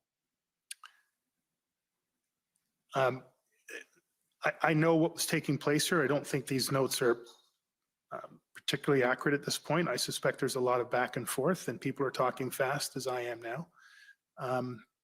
and there's a little bit of catch-up time here. So I will build off these notes, not incorrect, Yes, but tell us what you they're remember. not accurate. So first, there was a discussion, I forget who raised it. It might have been Superintendent Abrams, but I'm not 100% sure, around how many staff had been sent over. And again, I said, well, there was that miscommunication from the Solicitor General that left the impression that 1,500 officers from the OPP or from across the province were here in Ottawa on a daily basis. And I, again, explained the challenges that public trust and confidence challenges that caused us. That then pivoted out of that discussion into, again, I don't know who from the OPP would have led this, but I don't think this is an accurate statement, but it probably captures the theme. Can't build a plan without a plan. This is the chicken and egg discussion.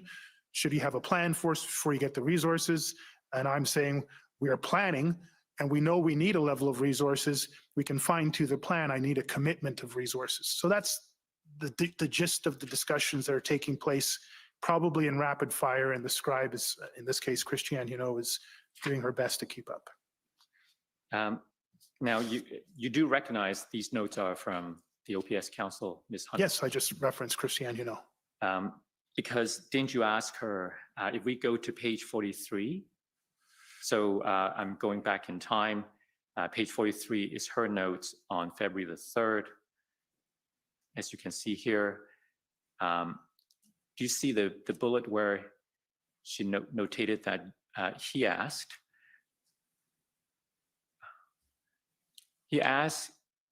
if I've been taking notes. I told him I'm acting like a scribe and capturing everything.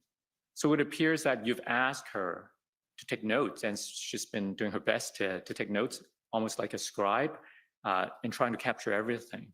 But you don't believe that these notes are, or at least the part that we No, referenced. sorry, if I've led that impression, Christiane, is many things wonderful and an excellent general counsel. She, for a period of days, offered to and took on this role of being a scribe. We were just so thin on resources. She offered to do that until she could free up Vicky Nelson, I believe is her name. I'm not suggesting that the effort on the 9th was an insufficient effort. That was a very dynamic meeting, and there was a lot of points being made, and she was doing her best to capture them. I'm only saying they're not actual quotes that I can attribute, and she hasn't attributed the people. So she's done her best, just not able to say who said what exactly when. Mm-hmm. The notes that she provided were incredibly helpful for me. Now, in the interest of time, I think I'm going to skip ahead, but the last point I do want to put to you, because in fairness to you, Chief Party in his will say has said that the overall tone of this meeting was somewhat unprofessional and disrespectful. Chief Slowly was very clearly under tremendous pressure to act and was very suspicious of levels of commitments from police agencies. He went as far as to advise us that he had sources in the ministry office that his requests were not being supported, and essentially they wanted him to fail. There was disagreement on this point from our team. I just want to give you the opportunity to respond to those comments. All of them, sir? You can, would it help if I put if you could put it up? I Yes. just can't. There was a lot of things you just said there, so. Of course. Thank you. Let's go to OPP 50792.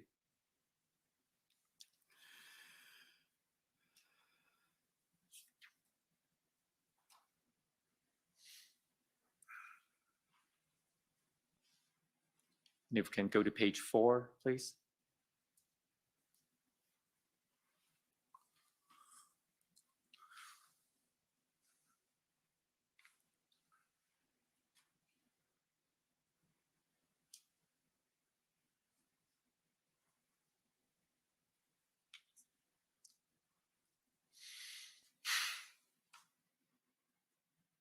So do you see the bullet that starts with the overall tone? Yeah, it was a tense meeting at times. We certainly got into very contentious discussions, like the discussion, sorry, I'm going to slow myself down, we got into contentious discussions, like the discussion around the Solicitor General release of the 1700 number. I could see if during those points, Chief Superintendent Party, who I believe was selected appropriately and sent quickly and came with the view of supporting, I suspect that would be the same for Superintendent Liu representing the RCMP. They were not aware of and had not been involved in these events. I suspect they weren't even following all the events and certainly not the political aspects of it. They were operational people coming in to provide an operational support. In that context, I could understand why Chief Superintendent Barty might describe some aspects of it as disrespectful. Get the right words here. Oh, do we? Somewhat unprofessional and disrespectful. I needed to be very clear on behalf of my service and my city and the state of public safety that we're in, that we needed the resources, that we needed them as quickly as possible. They needed to be predictable, sustainable resources, and not, as we had experienced so far, through nobody's fault. But we can send you this, but if an event comes to us, we got to pull them back. Without any predictability of resources, I don't want to get back into the plan first versus the resource request, but absent the predictability of resources, planning for something that you can't resource becomes a waste of time. And we had no time to waste, and we had no resources to waste. So again, I come back, it's an and, not an or. The rest of this, I don't know if you want me to go through bullet point by bullet point and comment. Yes, there are so many things I would like to get your thoughts on, but we do not have all the time that we want. Suffice it to say, we discussed the political pressure aspects, and that is always an uncomfortable conversation to have between police services. Right. Now, if I could take you to a different topic, and this relates to the invocation of the Emergencies Act. I want to ask you, before the 14th of February, did you ever form the view that additional powers that could be granted under the Emergencies Act could help OPS resolve the convoy events? I'm not sure I understand the question. Sorry, I may have just missed it. I apologize. Right. So the Emergencies Act was invoked on the 14th of February. Yes, sir. Before that date, did you ever think about whether the powers under the Emergencies Act might be helpful for the OPS to resolve the convoy events? Before that date, I never thought about the Emergencies Act. I think I might have been made aware of it over that weekend. My challenge, literally up until my last day in office, wasn't additional legislation or injunctions, it was resources. In fact, there was a period of time where we were hoping there wouldn't be any injunctions or emergency declarations because they would give us more powers and we didn't have any resources to implement those powers, and then we would be accused again of not doing our jobs or not using powers available to us. So for a significant portion of my time in office, discussions around injunctions, discussions around emergency declarations were, maybe that's something that we actually don't want at this point. I was never consulted explicitly on the Emergency Measures Act that was put into place on February 14th. Mm-hmm. If I could take you to the OPS document 3014566. It appears that these are notes of a meeting that occurred on February the 14th at around 10 a.m. So if we go to page 2, if we go to the section under the redaction, do you see a note that Lucky did not get Prime Minister briefed on the plan? Prime Minister will be enacting the Emergency Measures Act. And then we go to the very bottom of the page, there's a notation that Chief grateful for every tool we get in the tool belt, but need the resources. Do you remember this discussion? I remember the discussion. I can't remember word for word. And certainly that last line would be basically summarizing what I just tried to tell you. Mhm. Tools are great. If we don't have the resources to use them, there could be problems with that. So was Commissioner Lucky the first to inform you that the federal government would be declaring an emergency? I don't have an independent recollection. This appears to be the first time I'm hearing about it. Okay. And it certainly wouldn't have been anything more than a day before if there was any other discussion on it. Now, later that day, I understand that you spoke with Chair Deans about the Emergencies Act. Do you remember that? I don't have an independent recollection. If you could take me to a meeting note or something. So, yeah, I'll take you to OPS 3014566.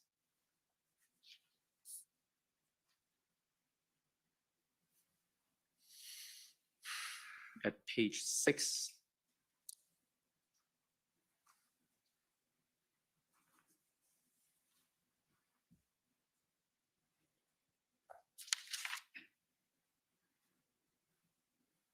Sorry, if we go back up a little. I'm trying to see. Okay, so the last bullet.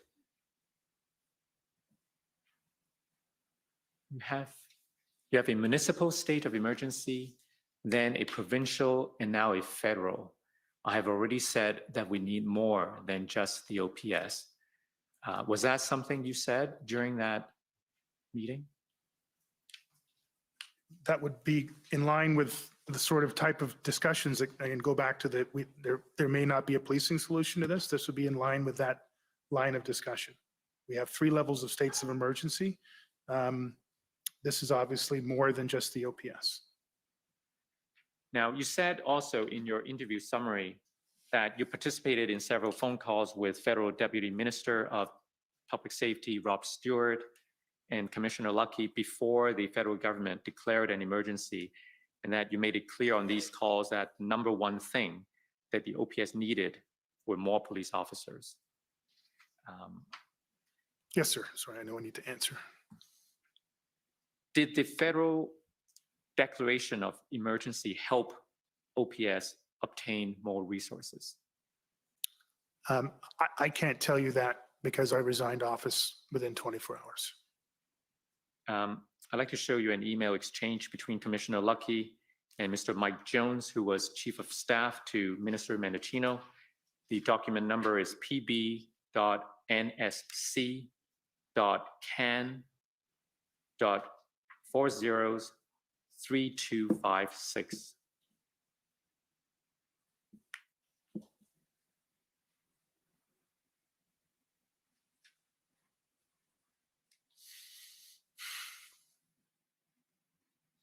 So the context in this email, Commissioner Lucky enumerates a few emergency measures that she believes would be useful, but then added that she's of the view that, well, I'll let you read it.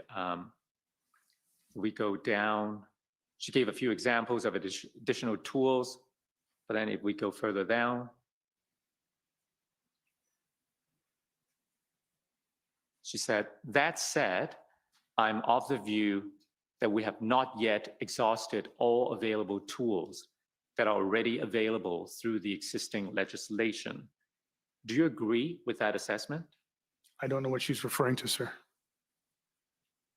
The available tools, if you want to, well, she explains in this paragraph, there are instances where charges could be laid under existing authorities for various criminal code offenses occurring right now in the context of the protest. The Ontario Provincial Emergencies Act, just enacted, will also help in providing additional deterrent tools to our existing toolbox. Again, she may be relating to elements of Coots, Alberta, or other parts that they're involved in. I don't know if she's explicitly talking about the theater that I was involved in. It's hard to tell what she thinks could be done. These are certainly elements that we were doing in Ottawa.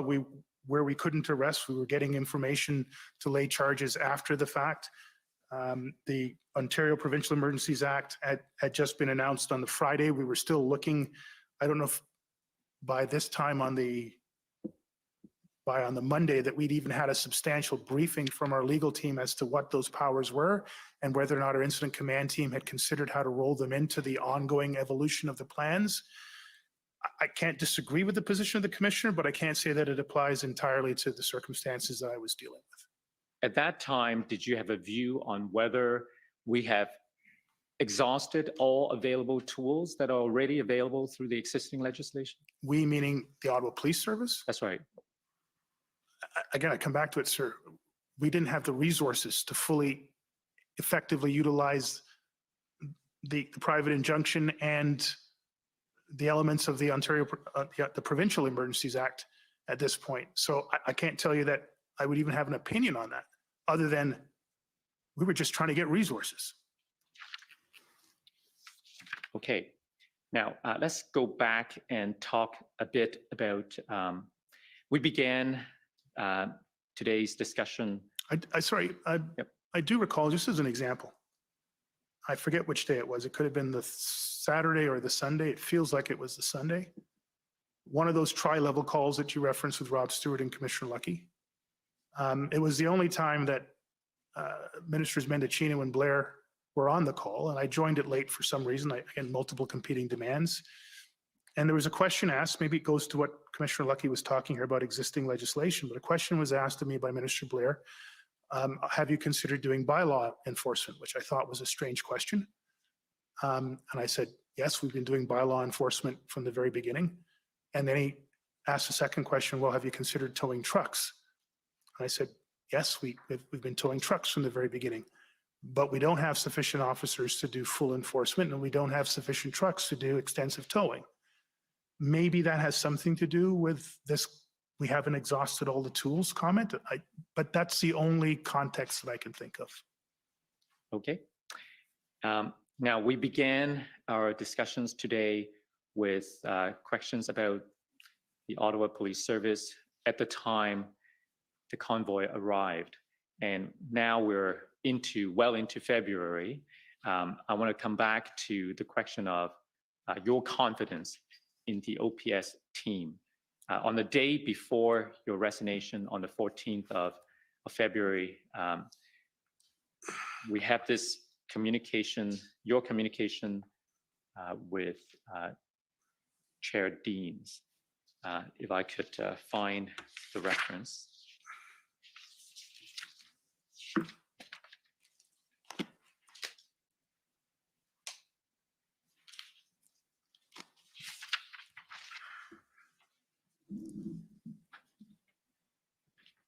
Can we go to OPS 3014566?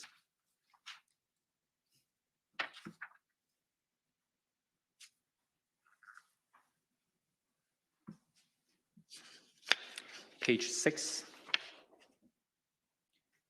So this is a call on February the 14th.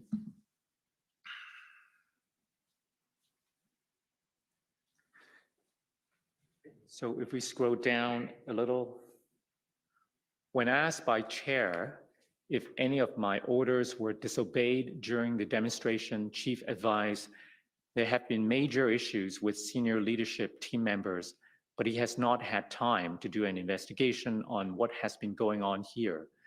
The best and the worst of us have been strained.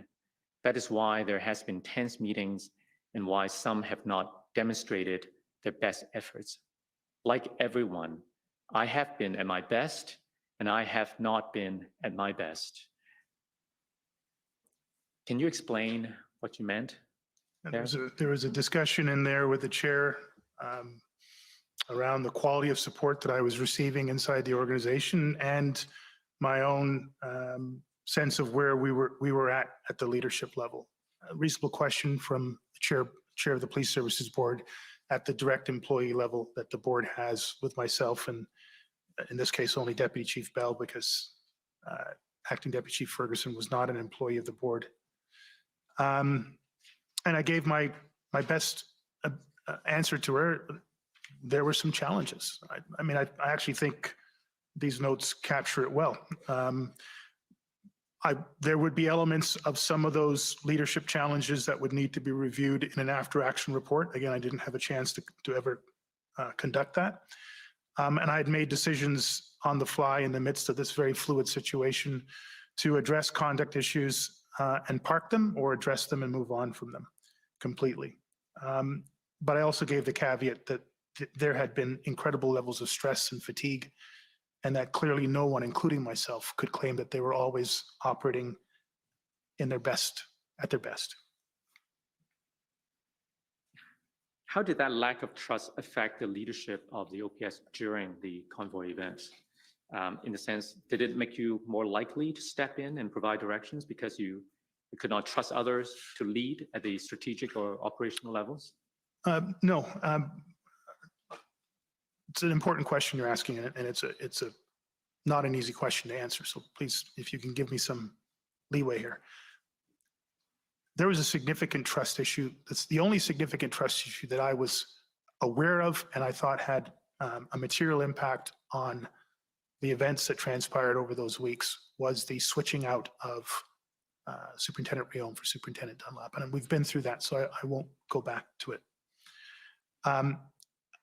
When I realized what had happened, as close as I can, good discipline should be in the small d discipline, should be applied as quickly to the event. I immediately called a meeting with the two command officers.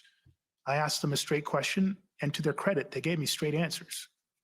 I wasn't happy with the answers, meaning I was disappointed that they had chosen to go that route, and I expressed that immediately and clearly. And then I counseled them immediately, and I told good behavior would look like going forward. And then I moved on from it. And as I said earlier on, they both in their own ways worked back towards demonstrating trust and capability. What I was asked here was overall, what's happening? And I related that circumstance, but there were other elements of a lack of cohesion within the team. People making assumptions. We've heard already elements of people taking a rumor and assuming it's truth, and how that impacted a range of issues, from PLT to whether or not there was a plan, to whether or not the plan had been approved. So those were issues that I was dealing with on an ongoing basis.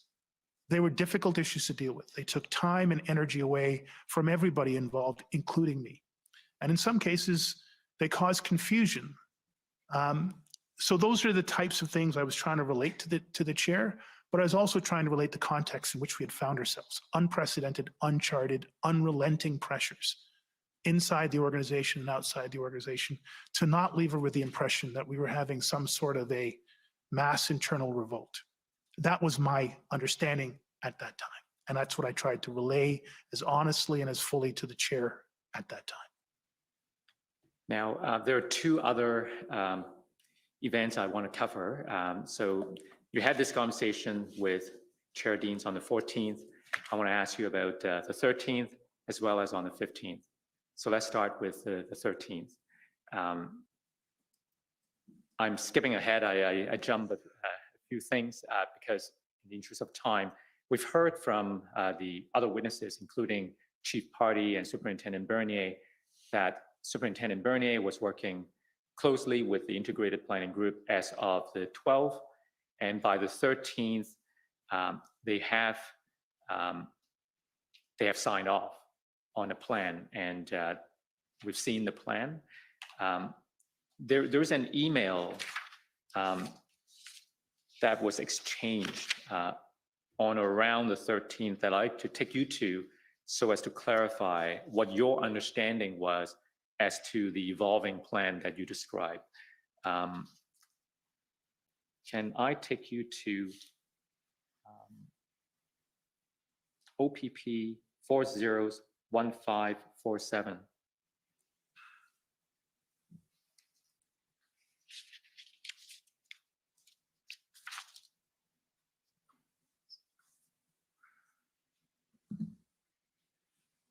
So if we go to the very bottom of the chain, this email chain originated from you to Deputy Chief Ferguson. You asked her to please send you the latest version of the operations plan that you approved on Wednesday, February 9th. That was the day when you met with the integrated planning group that we talked about. And then you also asked to please advise if the plan has received official approvals, signatures, etc., as there seems to be some concerns about this from the RCMP. If we go up one level,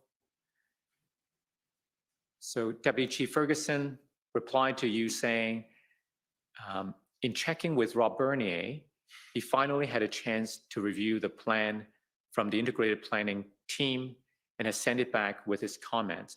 He would prefer that it be completed and signed off, and will then share the plan as he is the final approver of it. As for version 3.0, Ottawa Truck Demo 22, 9th of February, I think she attached Yes. that as per your request. So we've heard from both Deputy Ferguson and from Superintendent Bernier. Superintendent Bernier was very clear that to him, the 3.0 and the February 13th plan were very different plans. So I just want to get your comment on that. They were very different plans in that they were significantly more evolved. The 13th was significantly more evolved than the 9th plan, but they were the same continuity of iterations from the pre-plan that we had on January 28th. So if we go one level up the email chain, you reply to Deputy Ferguson, thank you for the clarification. I was not aware of this delay as I had approved the plan last Wednesday. By last Wednesday, that would have been the 9th. And I put this question to both Chief Party and Superintendent Bernier, I believe, and they disagree that you had approved any plan the previous Wednesday, in part because there was no plan to approve the previous Wednesday. And again, I understand the perspective of Chief Superintendent Party that he did not consider what we had presented to him as a plan. I disagree with that assessment. It may not have been to his standard or the OPP standard, but it was the plan evolved since January 28th through several iterations, some of which we've seen here today, that was signed off by Inspector Lucas and Superintendent Riom and continued through until the next signature blocks appeared on the February 13th version of the same plan. I can appreciate Chief Superintendent Party might not have known of the iterations that preceded it. He might not have understood our business processes and policies, and he might have assumed that this was a brand new plan. I'm also aware of an email from Superintendent Liu of the RCMP that shares my impression that the February 9th plan was being used by the integrated planning team to build on. And that is entirely my understanding. That is why when I sent the email to Acting Deputy Chief Ferguson, send me the latest version, I wasn't talking about the February 9th plan. What was the latest iteration that had developed since then? I just need to see, is there a new org chart? Have you got an updated mission statement? Have you got a better sense of objectives you want to, are there sub-plans that I should be looking at? I just needed an update. And I was having phone calls on a daily basis with Commissioners Creek and Lucky, in which there was these constant questions of, have you signed off on it? And I would respond, I don't sign off on the plans. Well, we heard it's with you. It's not with me. I haven't even been briefed on it yet. Well, we've heard it's you that have to approve it. I don't approve the plans. And I have to tell you, we went around and around on that. And this is me trying to finally just say, Trish, whatever's the latest version, send it to me.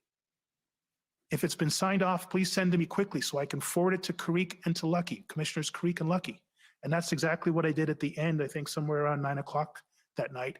I said, here it is. You can see the signatures on it. It's Bernier, it's Liu, sorry, I should use your rank. Superintendent Liu, Chief Superintendent Party, and Acting Superintendent Bernier. It's signed off. It's done. I never had to approve it. There's no signature line. It's being implemented. I think there were still questions after that. I cannot to this day understand why there are still questions about whether or not the plan was approved and signed off. It had been approved. It had been signed off. Finally, I'd like to take you to the events of the 15th of February. That was the day you resigned. At the time of your resignation, did you think that the OPS was well positioned to end the occupation? I think we were well positioned. I wouldn't say that we had reached a position of certainty, but we were well positioned. We had, at that point, a significant level of integration. We had received significant levels of resources, including expertise, including experienced leaders of the quality of Chief Superintendent Party, Superintendent Liu, and others. I think at that time, we actually had the strongest of the different iterations of incident command teams, with Acting Superintendent Bernier as the event commander. I think at that point, he had a deputy commander in OPP Inspector Springer. Both of them seemed to have a very good rapport, and Inspector Springer, I believe, was one of the most experienced and trained incident commanders, if not in the province, across the country. And there really seemed to be a sense of structure to what they were doing. And they were building in positions that, in my experience as an incident commander and the roles I played in Toronto Police, were very useful for us. And I could see how they were being applied here. So my sense was we had a strong and increasingly stronger plan, a strong and increasingly stronger level of integration, and finally, demonstrably, a greater level of resources coming in. But it was that last area that I still felt that there were challenges in getting those resources. And it's in that particular aspect that played probably the biggest role in my decision to resign my office. We've heard from other witnesses that after your resignation, things appear to move quicker. Do you have any idea why that might be the case? We had a very strong integrated team. We had very strong leaders in that team. There was clarity around the plan. I suspect, yes, when there's a leadership change, there's always a sense of there's a change. And that change alone, as you've seen in decisions to replace a hockey coach mid-season or whatever, the team plays well for 3 or 4 games, and the old challenges that hadn't been addressed yet come back pretty quickly after. So I don't in any way challenge the notion that a change created a change. But I do note that the level of resources flowing in was incredible at that point, and that within 3 or 4 days, there was sufficient resources on the ground to execute successfully the operations that have already been described in this court. When you attended your interview with us, you told us that the primary reason for your resignation was consideration of public safety. Yes, sir. Tell us what you meant. Well, I think I started off my testimony here today, Commissioner, with my thoughts on public safety being one of, if not the number one reason, public trust being, if not one of the number one reason for public safety. I gave lengthy descriptions throughout the course of the day here around the impact of public trust in the first day, that Saturday. The public's opinion, opinion of 3 levels of government, opinions of civil society leaders that I think unfairly and unnecessarily laid the blame of this thing on the Ottawa Police Service. We did our very best for as long as we could. We sought the resources and the help that we could, and we integrated and implemented those resources ultimately successfully. But on the morning of February 15th, it was clear to me that the trust factor in Ottawa Police Service was still headed in the wrong direction. And the only person that could take that pressure off the Ottawa Police Service was me, and I made that decision to resign from office, to get the resources on the ground, to support the safety of our communities, and quite frankly, to support the safety, the health and wellness of our own members and our partner agencies that were at that point in the theater. Now, when we began our examination this morning, I took you to your CV. Can we bring up the CV again? It's document number COM 50759.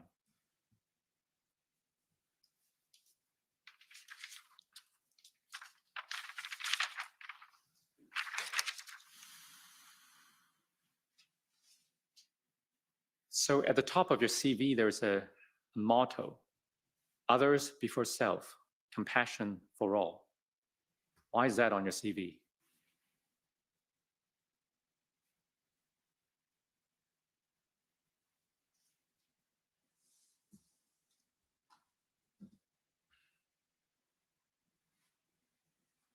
It's just how I was raised. It's who I am. Everything else after that's just what I did. Thank you. Commissioner, those are my questions. My colleague, Ms. Rodriguez, will have more after the break if you see this as an appropriate time. Okay, so we'll take a 15-minute break and then come back to complete the examination by Commission Counsel. The commission is in recess for 15 minutes. La commission est levée pour 15 minutes.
La commission is reconvened. La commission reprend.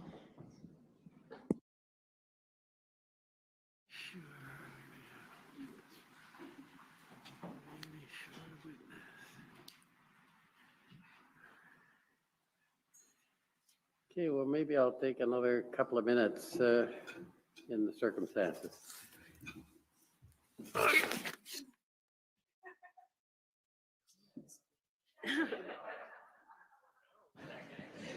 La commission est levée pour quelques minutes. The commission in recess for a few minutes.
Order à l'ordre.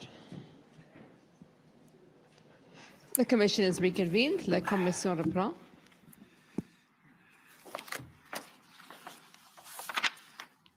Okay, you okay to continue? Okay, go ahead. Thank you. Good afternoon, Mr. Sully. Nice to see you again. Good to see you too. For the record, it's Natalia Rodriguez for the commission. Thank you, ma'am. I'm going to pick up where my colleague, Mr. Au, left off with your resignation. Can I ask, was it your decision to resign? It was ultimately my decision. There was a lot of factors that went into it. Yes. Did the board ask you to resign?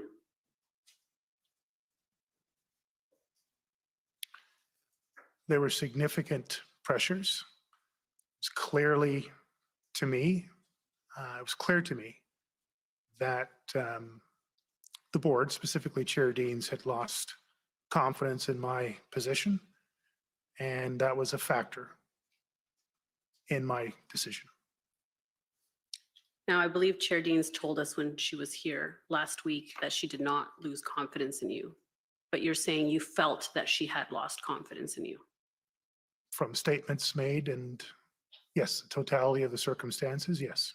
Okay, and did the board, anyone at the board or the chair express that they had lost confidence in you? On the evening of February 14th, I received a phone call from the board chair, essentially asking what I consider resignation. Okay, so I assume you're familiar, and maybe I shouldn't assume, are you familiar with the evidence that she gave on that exchange last week? I'm aware of some of it, but I'd be happy to receive more context or information around it. Well, maybe you can tell us how it transpired from your perspective. 21 days into an event of the size and nature that we were dealing with, and 9:30 at night at the end of, I don't know how many hours of days of, in that day I worked, to get a phone call from your chair discussing rumors and then pivoting into, have you thought about resigning conversation, for me is a pretty clear indication that I no longer had the confidence of the chair, and by the chair, the board of the Ottawa Police Services. And as she tells it, at that time, you told her that you would not resign, but then the next morning you called her to say that you had reconsidered. Is that accurate from your perspective? I told her that I'd put my heart and soul into this organization, the mandate that she had given me, and that I'd be seeing this thing through. And that at 9:30 at night, it was a very inappropriate conversation to be having with me. I wasn't going to be giving it any more consideration. And so what made you change your mind? The almost 11 hours worth of continuing to manage the situation in this city on behalf of the Ottawa Police Services. And did anyone within the city of Ottawa or the government of Ontario or the government of Canada express to you that you should resign?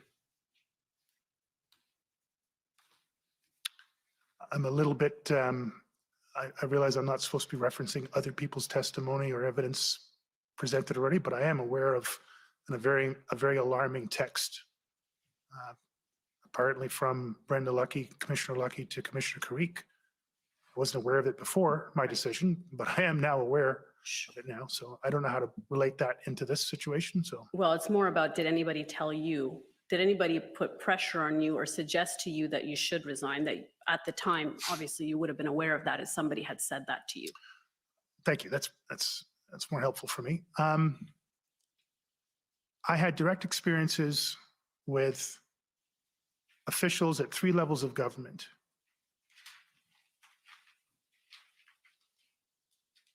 I had direct experiences with 3 levels of government over the course of the time that these events that left me with a clear sense that I had little to no support from elements at those 3 levels. In all 3 levels. Yes. Are you aware of any political pressure on the board to seek your resignation? Municipal, yes, definitely. There was a motion passed. Motion presented. I don't think it was passed. So clearly, yes. I don't remember if any of the board members, 3 councillors that were on the board, voted in support of that motion to remove the Ottawa Police's jurisdiction. But there was certainly, I'm aware at the municipal level, significant pressure on the board for that to take place. My understanding is that motion didn't make it to the floor. There was not a vote on that motion. Still a clear indication. Okay, thank you. Now I want to go back to the beginning, if I may, and just go through some of the events with you, kind of from the municipal/board lens, if you will. So I want to talk a little bit about pre-arrival intelligence, and you talked about that with my colleague, Mr. Au. And I want to just talk about what information was relayed to the board with respect to what could be expected before the convoy arrived.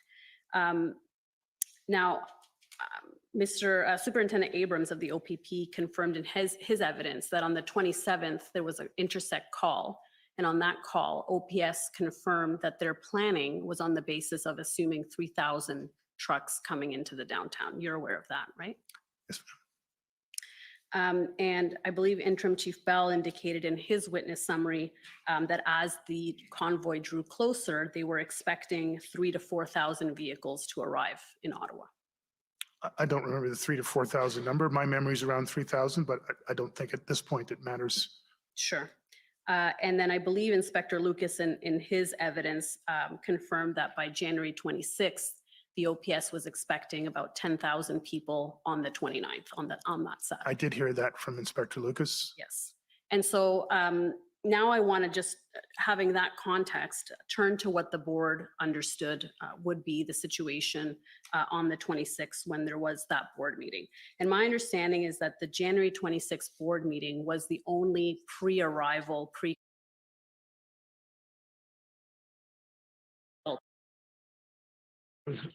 Sorry for interrupting. It was a specifically called meeting for the purpose of the convoy. I have a recollection, I stand to be corrected. Our regular January meeting was, I think, the week before at that level, but by no means was it a briefing, and I wouldn't expect the board to have sufficient information to even form substantive questions. But I just recall there might have been some mention of it at that previous regularly scheduled meeting. Okay. My understanding is it wasn't discussed in any level of detail, but you can agree with me then that this would have been the briefing meeting in which substantively the details would have been discussed. Yes. Okay, so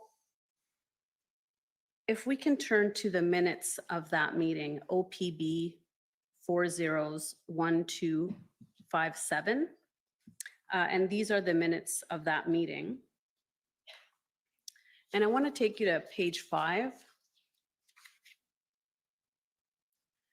So now this is the portion where, and we can scroll up actually, because we'll, just to note that there are no kind of numbers that we can see there being given.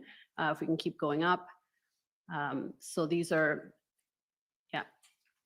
In any event, there's no actual numbers that are provided, but there's a question from one of the counselors at page 5 regarding the numbers. So I'll just take you to page 5 there.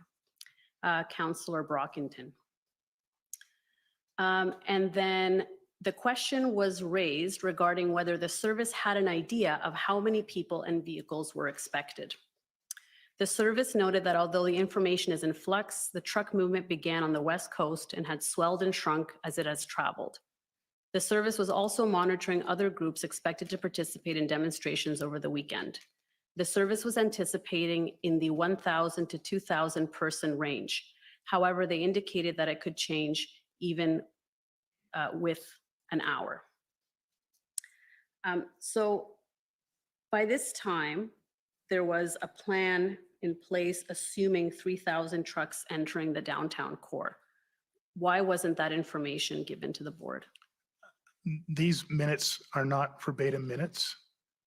I would prefer to look at a more detailed record. These are all taped. They're available on YouTube channels. These minutes of meetings were never intended to be verbatim minutes. So I'm not suggesting the number wasn't given, but I can't tell you whether or not it was. So that's my challenge with trying to refer to these as scribe notes or detailed minutes of what was discussed in the meeting. They're substantive summary points as opposed to what we've been using as scribe notes. Right, but I mean, the question is kind of very directly put. How many people and vehicles are expected? And the answer appears to be 1,000 to 2,000 people. I don't know who gave that answer, ma'am. I don't know whether it was in relation to a direct question here. There was some context missing. I just don't know. Okay, but you were present at this meeting. I was, yes. Okay. And so by this time, you would have known that that was the expectation, or that was what the plan was based on, 3,000 vehicles, right? Again, just to be clear, Yeah. I don't think anybody had a fixed number. That 3,000 vehicles was, I believe, and again, I stand to be corrected, an estimate that Inspector Lucas, through his traffic team and his planners, felt that could be accommodated. But that doesn't mean we were going to get exactly 3,000 vehicles. We could have got 5, we could have got 1. He was looking at an upper range that he could accommodate, but that wasn't a prediction of the number of vehicles that were expected to arrive 72 hours later. Okay. But in terms of numbers, this was the only pre-arrival briefing, so there were no other updates that were provided to the board about the number of people or vehicles expected. No, this was a formal board meeting, but I had been in regular daily contact with the board. There were calls that took place this week where the board chair was on with the mayor and team. So there was a number of other discussions, communications, formal meetings that took place in this time frame where questions around what we had what was coming, were we ready, what messaging should we be providing, are you getting enough support from the city? There's a range of other meetings and communications. This was just the only formal board meeting Right. where there was specifically for these events. Okay. And if we can go to page 2. If we look at the first paragraph, they indicated, I'm just looking in the second line there, they indicated that there was a coordination of intelligence between agencies, and the service noted expecting that the Freedom Convoy would arrive in Ottawa as early as Thursday and likely remain through Sunday. Their destination remained Parliament Hill. Questions regarding counter-protests and other protest groups was expressed. So this was the information that was provided in terms of the expected stay of the convoy, right? Yes. Okay. But at this point, there was at least some indication from intelligence that there was the possibility that they could stay longer, right? Through the Hendon reports and other. There was a possibility that some smaller group could stay longer, as opposed to everybody arriving was going to be staying longer. Okay. And my understanding was that there was no in-camera portion to this meeting. I honestly, at this point, can't remember. Take your word for it. So I guess my question is, the OPS had much more detailed information about what was expected by this point in time. So my question is, why not share that with the board? As you know, they are tasked with oversight and assisting in helping to prepare for these types of events. We answer the questions given to us by the board in the public meeting, and the board has the opportunity to move the meeting into in-camera if they choose. That I can't control their decision on an in-camera meeting, nor do I control the questions they ask in the public session. Right. So we did ask Councillor Deans about this, and she testified that she didn't know to ask for an in-camera portion because she wasn't aware that there was additional information that could have been provided in camera. I will accept that that was her explanation, but as the board chair and a very experienced board chair on multiple boards, she would have known that that was an option. Okay. And so I understand you're saying there were other updates with the chair, but in terms of the board as a body, this was the one briefing that they received, and there were no updated briefings before the arrival of the convoy as more information became available, right? Nor would there have been time, quite frankly. I would have gone to a board meeting if directed to do so, but that would have probably not been the most optimal use of our time, given the circumstances that were unfolding. Okay. Now, I want to speak about the injunction that you suggested to the city, or you had a call with the solicitor, David White, on January 30th about the possibility of seeking an injunction. Ultimately, we know that the city did seek an injunction and was successful, but by that time, it was quite further along in the events, and the injunction was not actually ever used as an enforcement tool. And we're trying to understand why that's the case. So you recall you had a call with Mr. White on January 30th about the possibility of the city seeking an injunction, right? And again, just by way of context, my recollection, again, stand to be corrected, was that we had, within the Ottawa Police Service, we had discussed a range of options as mitigating factors, risk reducing factors, and injunction was one of them. This was before the arrival of the trucks in the pre-planning phase. Once the events unfolded, as I've described earlier on the Saturday, there was an attempt to step that up. And I believe that is the call that you're referencing. Yes. And so what exactly were you seeking from him? We were seeking to now ask the city to get involved. It would be a city injunction, not an Ottawa Police Service injunction. We had now just seen what had landed in our city. And so we had a much better understanding of what we were facing, different from the sort of blue skying of, well, let's consider an injunction before. And so now we're having a real discussion about the real problem that is unfolding in our city, and asking the city to start to put their minds clearly to the possibility of an injunction. But we were not at this point strongly recommending or anything. We were just keeping all of our options on the table and trying to engage the fullest range of city supports that we could. Okay. And what was your understanding of what the injunction would be for? An injunction for what? Could be a range of different things. And again, it would be the city's injunction. It would be their decision to decide what to put into its injunction. We were giving them some base level ideas from a policing perspective, but we would not be the only perspective necessary for them to make a decision and to include clauses within that injunction. Okay. And you felt that that would fit within OPS's overall plan to have an injunction from the city? At that point, we were doing the pivot on the plan and we were just looking at all the options that we could. Okay. Now, my understanding is that at that time, there were enforcement opportunities that were not being taken because of lack of resources and potentially the concern that it might incite the crowd, if I will. I'd maybe just rephrase, officers always have the discretion as to whether or how to use enforcement actions. And certainly the crowd dynamics made it very difficult for them to do that. I know you phrased it, there were enforcement actions not being taken. Officers were applying their discretion around enforcement, inciting other public safety issues and officer safety issues would have been part of that discretion. Right. But I think we can agree that enforcement was not being consistently done on every occasion for various reasons, including lack of resources, potential safety concerns, et cetera, right? Thank you. Yes, thank you. So at that time, there were multiple bylaw, Highway Traffic Act violations. So I'm trying to understand what more, considering that there were violations happening that were not being enforced, what would the injunction then add to that? Well, it could have added a range of different things. Again, it's not an area of expertise that I have.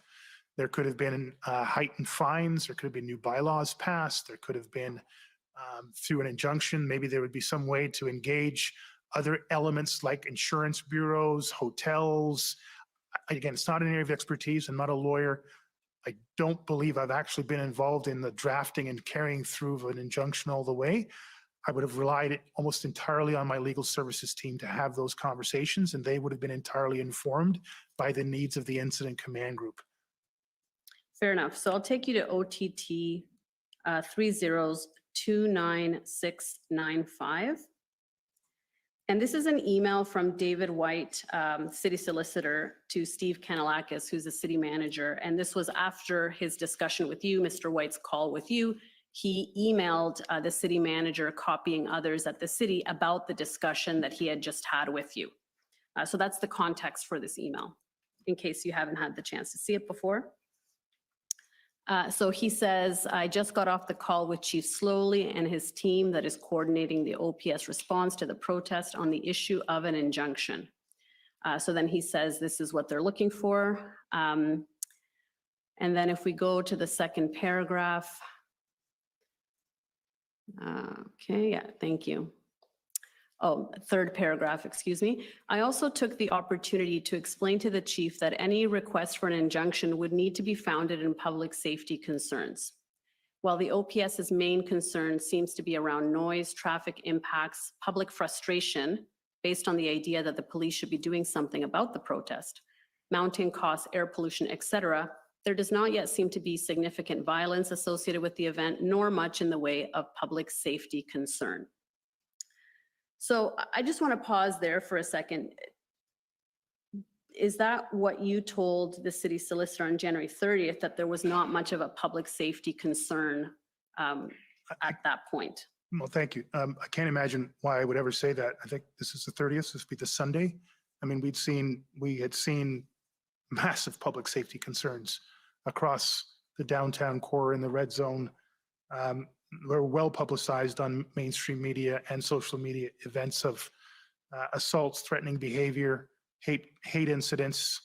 I don't know how he would have taken the impression from us that these were just minor bylaw issues, public frustration, and who's going to pay the bill. I suspect all those areas were part of our discussions, but he would only have to look out of his window at City Hall to understand what was happening in our city at this time, a significant public safety event happening in our city. Okay, so you did not express to him that there were no significant public safety concerns at that time? I have no recollection of that, and I couldn't believe that I would ever express that. Okay, and he says according to the police. So do you have any sense where he would have gotten that information from? Perhaps he talked to other people before or after. Okay. So there seems to be a bit of a theme of conflicting narratives here about the degree of public safety, especially in the first week and the first weekend. So on the one hand, we have the city being told that, you know, enforcing bylaws and any laws really was too dangerous for public safety issues, that there was the risk of violence, there was the risk of injury and death, and I can take you to some notes where that's indicated. But on the other hand, the city was also told, at least in this email, seems to have been told, that there wasn't much in terms of a public safety risk. And we've seen actually from some EOCCG, which is the group that manages the emergency response on a municipal level, that group was putting out updates every day, and they use language such as party-like atmosphere, it's festive. So there seems to be these two competing narratives. Was this a tinderbox waiting to explode, or was this a family-friendly carnival with bouncy castles? And so I wanted to get your perspective on those two narratives. It was a tinderbox waiting to explode. It was not a family festival. Okay, thank you.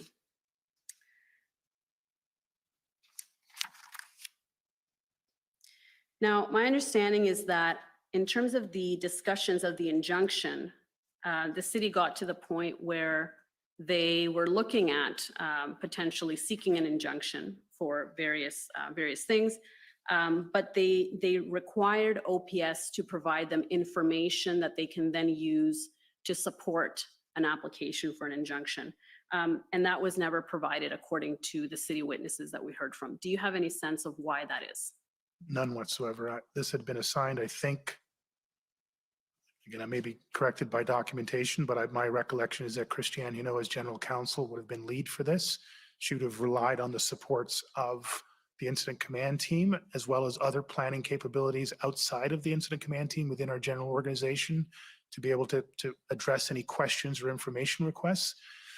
I will say, on the spectrum of a million things we needed to get done in real time, this would probably be in the middle to bottom half of it.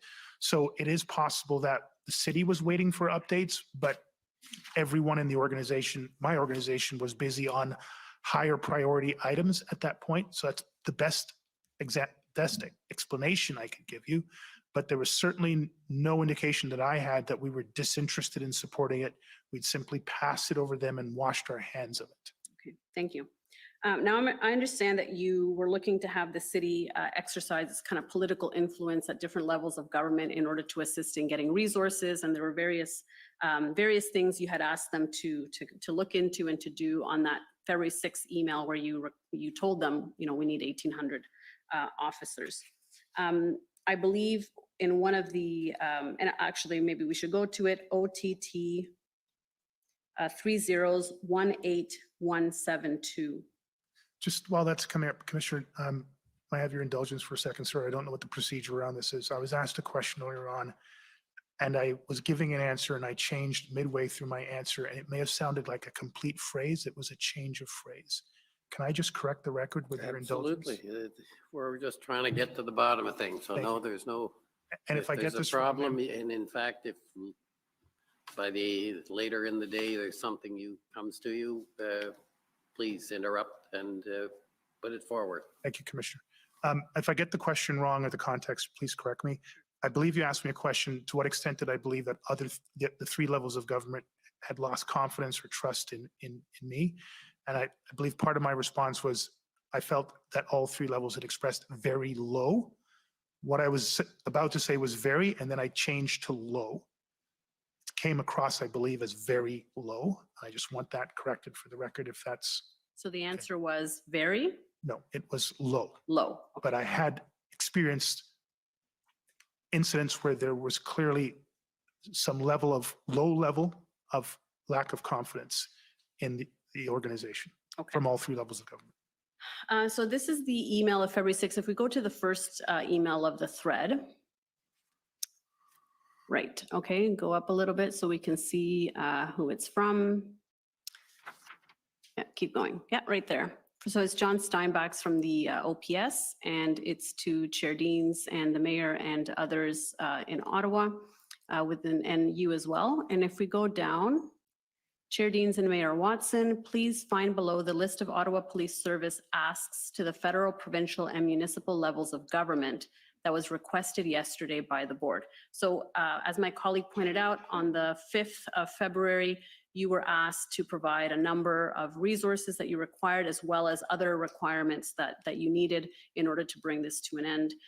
And if we go down, we see that you have some asks there from the city. And I wanted to just briefly ask you about a few of these if we go down. Okay, so here, and actually this is an interesting question because I think we touched on it earlier, but maybe didn't get a clear answer. So it says there, the service requires 1,800 additional staffing and enforcement resources. So this is, I think, the first reference that we see to the 1,800 ask. And this is on February 6th, I believe it's at 4:07 p.m. There's later a meeting that you have with Chair Deans and the Mayor in which you provide them that number as well. And then the following day, you send them an email with a chart. You might recall that chart, and that was on February 7th. So the question was, you had been asked by the board to come up with the number of resources that you required to end the protest on February 5th. And on February 6th at 4:30, you send this email. So at what point did you determine the number of additional resources you needed and how? Because my understanding is the meeting that happened later with your command team was after this email was sent in the evening at 7:45 Yeah, p.m. and again, my recollection is that as soon as that board meeting ended on the 5th, we turned our attention to start getting the information we need. So I'm not aware of notes and scribe notes that say my executive officer and my EA started to assign things to CAO Dunker. But there is no way that I would have left that board meeting with that request in front of us and the extremely short timelines and simply waited 24 hours later to start to have people thinking about it. So that's just my recollection, and I stand to be corrected if that proves to be wrong. Okay, so your understanding is that February 5th in the evening, you would have had a meeting. As soon as that board meeting was over, we would debrief right away, as we would with any board meeting at the end of it. What are the substantive issues that came out? What do we need to do? What are the timelines? And certainly in this meeting, that was the direction that needed our full focus, and it would not have simply waited till the end of the next day to get to. Okay, yeah, I just don't think we have in our documents a meeting on February 5th in the evening where resource numbers were discussed. So I think that's the question that we're kind of left wondering with.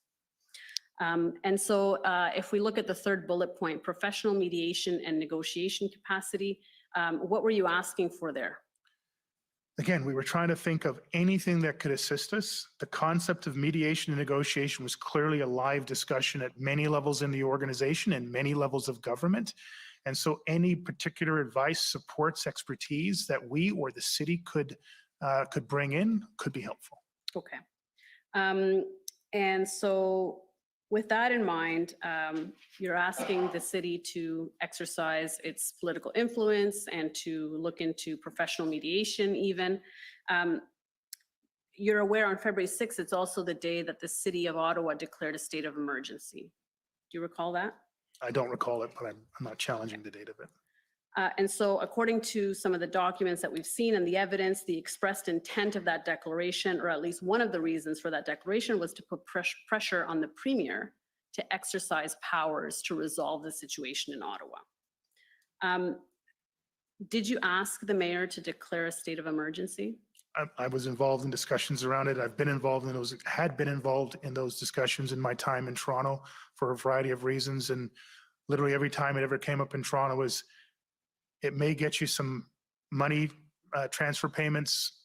It might get you access to certain resources, but it's not going to give you the declaration of state of emergency in our context here in the province isn't the same as it is in other jurisdictions in other countries. So it has put my police officer hat on, limited efficacy to support policing operations, and I have limited understanding of how it supports other city functions, but even there, my understanding is it is by no means even close to being a silver bullet. Sure, but it can exercise some political leverage, can it not? I can't speak to political leverage. I can only tell you what practically it would provide for a jurisdiction, and in my case, a police of jurisdiction. Okay, fair enough. So I wanted to just ask about the legal opinion that you had received, in which you said you believe, based on that opinion, that you were not able to block access to trucks entering downtown. Did I get that right? I wouldn't put it that way, but Okay, how would you put it? we had a legal opinion. Sorry, can you just frame your question again, please? Sure. My understanding is that pre-convoy, or when the convoy arrived, we saw an opinion in any event that was dated January 28. And I assume you saw it sometime after that. No, we requested on the 27th. It arrived on the 28th. I don't know the date that I saw it, but it was still in and around that time. And again, the event started on the 27th, went through the 28th, heightened on the 29th, and continued through the 30th. So it arrived in the middle of the event, not prior to the event. Okay. And that goes to the heart of my question. Councillor Fleury was here some time ago, a few weeks ago now, and he testified that at the pre-convoy briefing with you and the city manager, the mayor, councillors, this was on January 26th, he had specifically asked about maintaining truck routes in the city. And you said to him, in answer to that question on the 26th, that you had a legal opinion that said that the charter prevented you from doing that. That's what he told us. So I want to understand what would have been the basis for your understanding that the charter prevented that on the 26th of January when you didn't receive the legal opinion until the 28th. Was there another legal opinion? Probably my general counsel. Again, I don't have an independent recollection, but before we go outside for a legal opinion, I would usually run it by my own general counsel. Okay.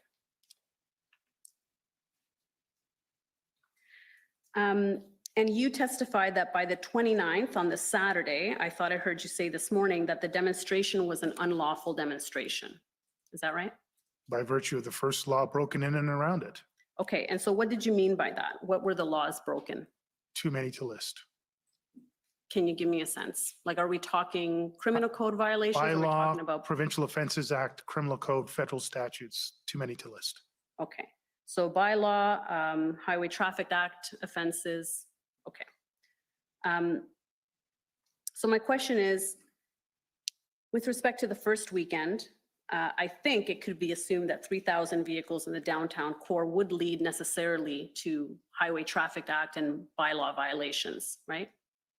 I'm sorry, just I may have missed your question. That just having 3,000 vehicles would mean that there would be offenses? Within a limited space would necessarily mean some violations such as blocking traffic, parking illegally. In the context of a protest, yes, we Yes. probably have more than 3,000 vehicles in the downtown core here in Ottawa on any given day. Right, but I'm talking about, 3,000 tractor trailers and big heavy vehicles coming into the downtown in a space that had been designated for them to be there, right? But they Well- weren't designated to be there to be legally parked. Clearly, they were all going to be taking up lanes and preventing traffic, and et cetera. I think I understand your question, and so I'm trying to be deliberate in my answer.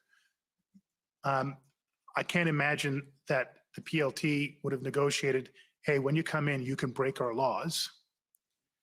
I suspect, and I haven't seen PLT log notes, but when you come in order to not break our laws, in order to maintain the free flow of emergency vehicles, in order to not create as many problems as could happen, we're going to try to get you to do these several things. Park your vehicles here, carpool, ride share downtown. We will designate areas where you can park your trucks. And in designating those areas, it would be the police facilitating that as opposed to an independent decision by a truck driver or pickup truck driver to violate the law on their own, through their own decision making. That's different from us trying to facilitate a peaceful, lawful protest. Okay, so then I'm just trying to understand what changed from the moment they arrived to the 29th. What additional violations would have occurred? It seems to me that by the time they arrived, those violations would have already been crystallized. Okay, I'm not sure I understand the question, but I'll try to answer it. If I get it wrong, please redirect me. And we've heard some, I think, very helpful. I want to be careful. I'm aware that Inspector Lucas describes a situation where there's sort of a race to Wellington Street. And it seems that that is one of, not the only, but one of the main factors that seems to kind of end the agreed levels of cooperation that had been achieved through a lot of hard work by these PLTs. It then becomes a series of snake-like efforts to move heavy vehicles and lots of vehicles through the downtown core, and the traffic plan that had been set up had to be in real time rearranged.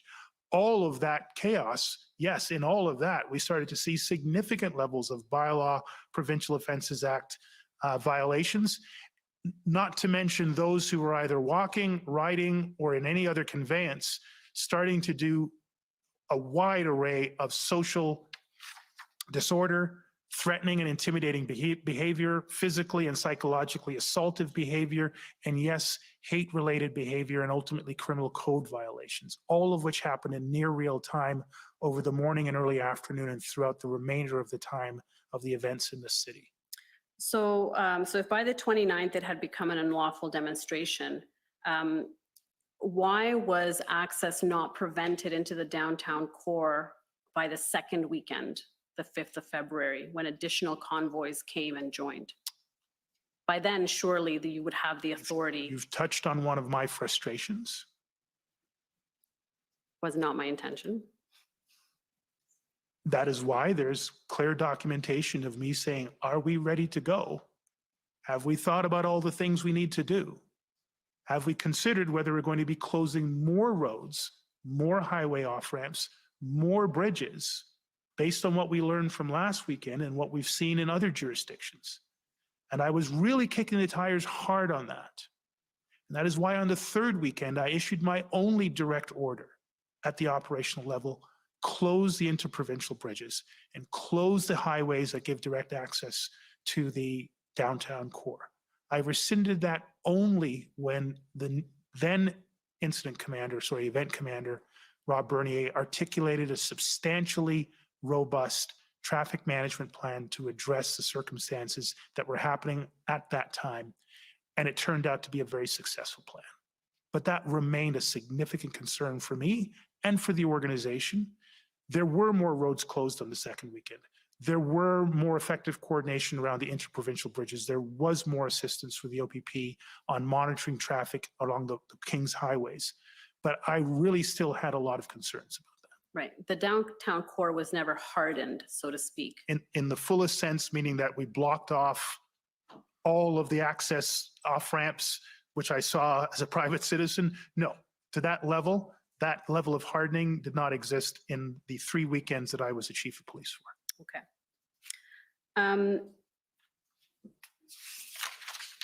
I want to turn to OPS 405665. And these are notes from a command briefing on February 1st. And I'll take you to page 3. And I think you testified today that by the 30th, you had recognized some elements of an occupation as opposed to a demonstration. Is that right? Yes, ma'am. And so it says that first point, if more demonstrators are expected back this weekend, early request for resources is required. Decision on whether this is an occupation needs to be made by tomorrow. Use experienced resources, i.e. Rob Bernier and others, pull from sections. Why did there need to be a decision about how to kind of classify this kind of a demonstration, whether it was an occupation or not? What turned on that? This is the first time I'm seeing the email. I don't know the context of the meeting. Seems to be Inspector Bryden would be within the Intelligence Directorate. So I don't know the nature of this. Okay, fair enough. And if we can go to the bottom of page 2. And trying to find my reference. Yeah, just at the bottom. The third line from the bottom, PLTs have done an excellent job in preventing rioting and de-escalation, but overall position and change needs to happen, looking more like an occupation than a negotiated end. If we can just keep going. Too many photos of police with protesters' trucks. Chief would like this addressed.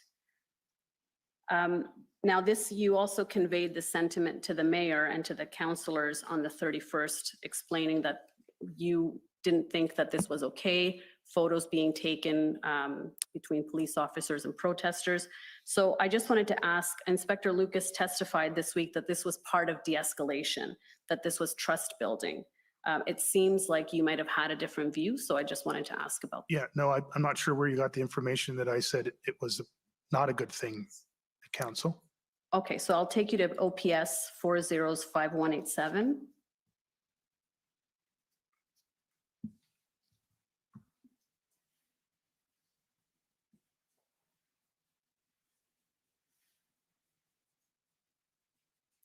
And this is notes of a meeting that you had with the mayor.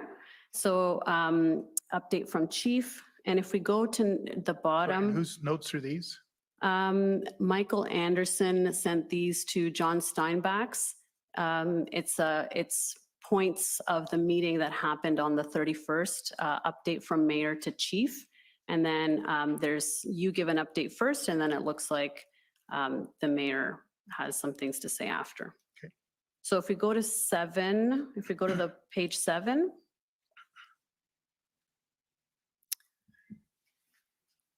Okay, and I believe there were counselors here at this meeting as well. So at 7F, Councillor Menard says, curious on why certain behaviors are being allowed to continue, not peaceful, need to move on from that language, want services to be maintained and acts of hatred to be addressed. Residents should not feel intimidated, bylaw services should continue.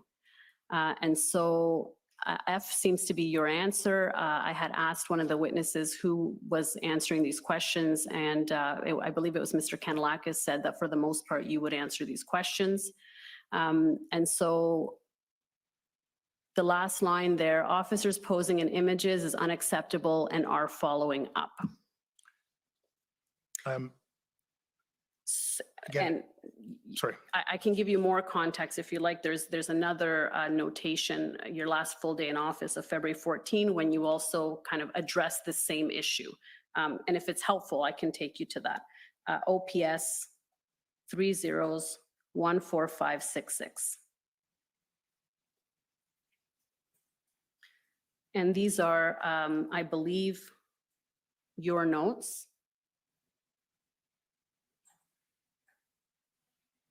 And if we go to 1932, or sorry, 932.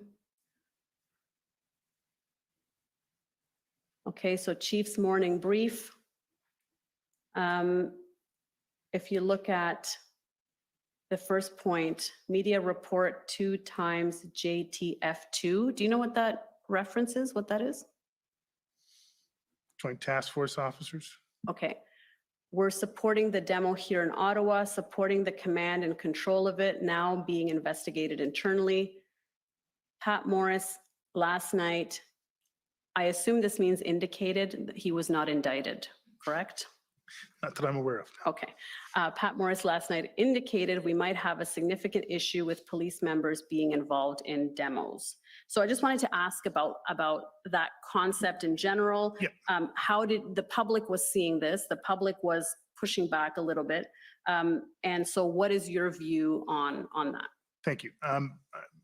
The language used around the officers posing in photos are problematic to me. If I was not clear in my language, I'll accept that. I accept and adopt the view as relayed by Inspector Lucas.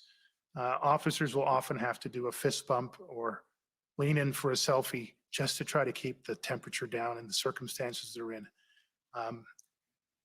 That is just the reality of almost any circumstance, any day, not even requiring something of this level, just in order to try to build rapport in a minute, so to keep things at the right level or de-escalate things that could be escalating.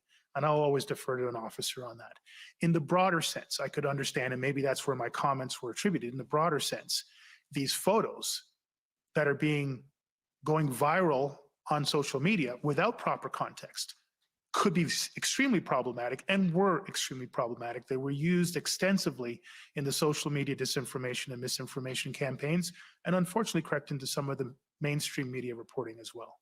I think it's more in that context that I would be talking about it, as opposed to every single officer I saw in a photograph doing a fist bump or a thumbs up was unacceptable. That's never been my experience.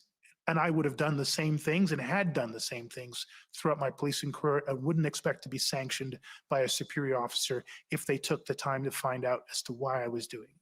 And do you think this might have contributed to the erosion of the residents' trust in the OPS? There's no doubt that the photographs of officers, sometimes there weren't even officers in the Ottawa theater that were being passed around on social media saying, look what's happening in Ottawa. So there was just a lot of that going on. And I can understand why the public, without the context that we're sharing here now, would just look at that and say, oh, that's sympathy from the officers to the movement or various movements represented there. I want to talk now about the role of the board. How would you describe the board's oversight function? What is the scope of their oversight? Primarily to set the strategic direction of the police of jurisdiction, ensure that the police of jurisdiction has adequate resources to develop, to deliver adequate and effective services, and to hire and manage the chief of police and the two deputy chief positions. Well, in our case, two deputy chief positions. And what's your understanding of the board's role in a major event? In the same respect, do they have an oversight body, or does it align to strategic purposes? Are there any policies that come into play? Are there adequate resources? What is the performance of chief in command, and through them, the performance of the organization? And do they have a role ongoing throughout the duration of a major event? They have the same role ongoing every single day, regardless of whether there's a major event or not. Okay. Can I take you to OPS 3014484? And I'll take you to page 36.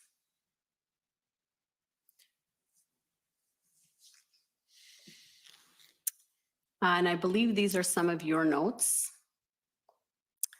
We've seen these before, notes about meetings that you often make to yourself. And this one's dated February 5th. Subject line is call from Chair Deans. I understand here she's called you for a board meeting, and you say, I advise that I was fully focused on the major demonstration and all other operational priorities. I can refuse a board direction. I assume that means can't? Yes, very much so. Okay. I can't refuse a board direction for a meeting, but I stated that it would put my ability to lead the service in this critical operation in jeopardy and should be delayed until Monday. So was it fair to say that these meetings were distracting you from your operational responsibilities? Not distracting. I understand the need that the board was trying to fulfill.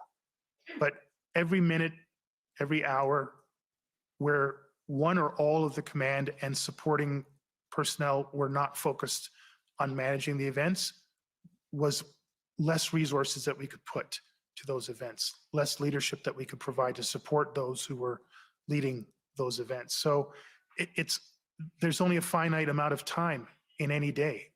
And on some days, I spent 3-4 hours on board meetings and had my two deputy chiefs there as well. I think in every occasion, we had the full command team there. So I understand it's not a distraction, but it is a demand on time. And it's in that context of demand on time. And from her testimony last week, we understand that the board started asking for more information and more details of an operational plan to bring an end to the demonstration as of about February 5th. There was some more pressure to provide that information. Is that a fair assessment? Yes.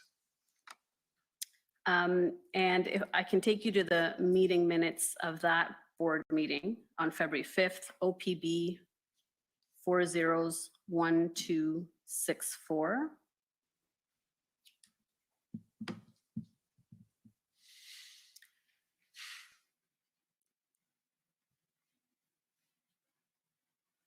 And at page 5, paragraph 2, although the board expressed frustration at the lack of clearly outlined plan that would result in the end of the demonstration, the service noted having articulated a framework aimed at their surge and contain strategy. So what did you understand the board to be requesting in terms of information at this time? Just what they're asking for, a clearly outlined plan that would result in the end of the demonstration. Okay, and you were not able to provide that to the board? Not on February 5th, ma'am, no. Okay, and why was that? Because there was no way to end the demonstration with the resources we had at that time. And we were in the process of pivoting the plan to put that in place. So there wasn't a fully formed plan That's right. that you could We're take? still evolving that plan from the pre-planning piece. We're still trying to gather the resources necessary to move from simply at this point on February 5th, still just holding on to the red zone and not allowing anything else in there, but not really able to do much more than that. Right. So this meeting did go in camera, and I'm going to take you to the in-camera meeting minutes, OPB 401647. And so at page 2,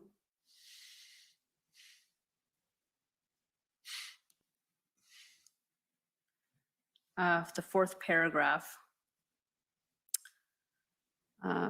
Sorry, if we can, oh, sorry, yeah, at the bottom, the paragraph at the bottom. The chief reassured the board that there was a comprehensive plan. However, he could not provide all the details of what the service was doing operationally. So I just want to marry that with the concept that by February 5th, there was not actually a well kind of conceived, fully formed plan, but the board is being told there is a comprehensive plan. So I just want to give you a chance to reconcile that. It's not much reconciliation. I mean, there's a comprehensive plan. We've looked at the full range of issues from PLT to POU, enforcement, intelligence gathering, traffic. We are engaging in all sorts of efforts to get resources into the organization. It's comprehensive. It's just not into the detail levels of sub-plans and dates and times when operations will take place, assuming that there are resources available.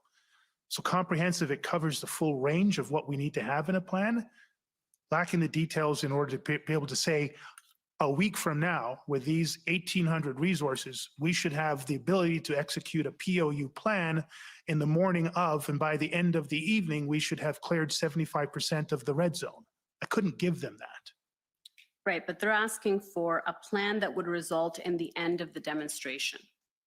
And you're saying, well, there's a comprehensive plan, don't worry. There's a comprehensive framework. I don't know if plan is the sense that, but that's the reconciliation I can give you.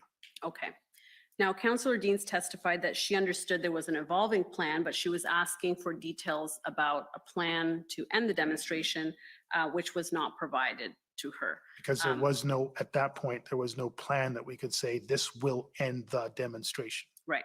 So had there been that plan, or once that plan was developed, my understanding is the board never saw a plan or even a high level or even a summary of the plan.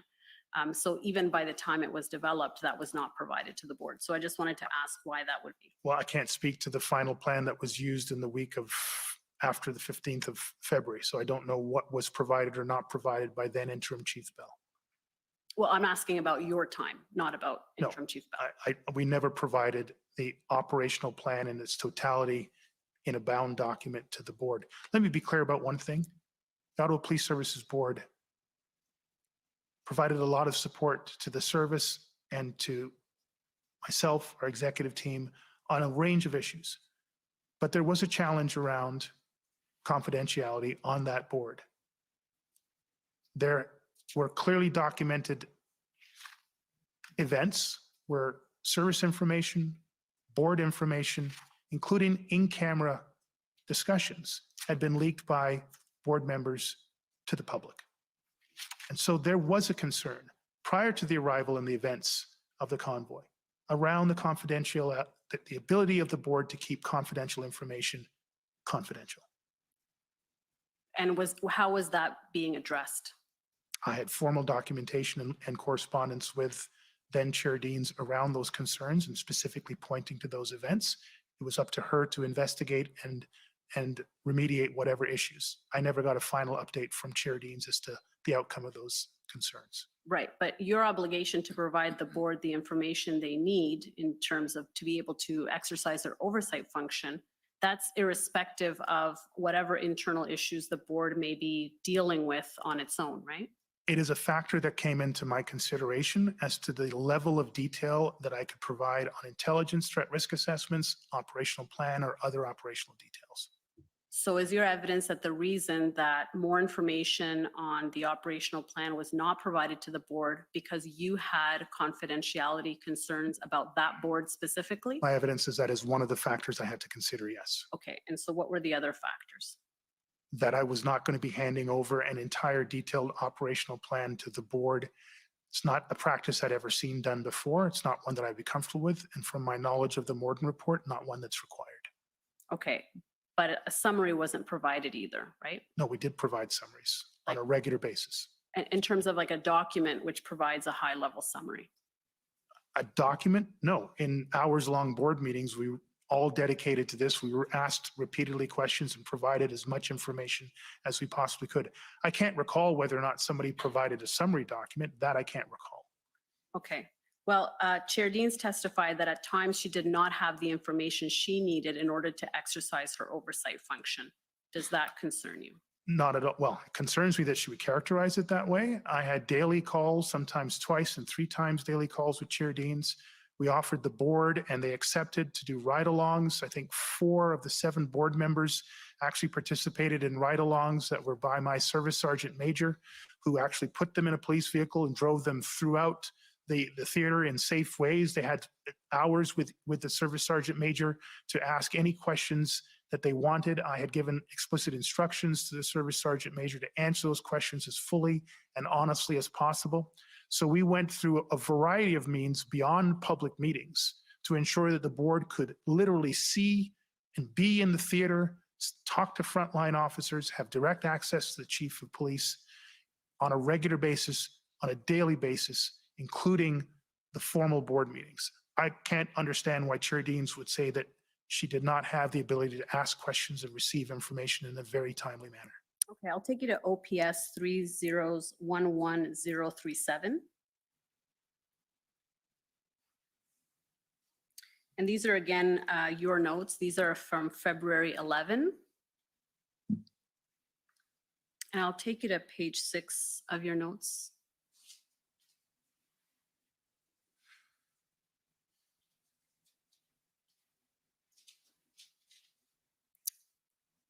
And if we go to 1301, there, where it says call back from Diane Dean's 1301. And then it says expectations for board meeting.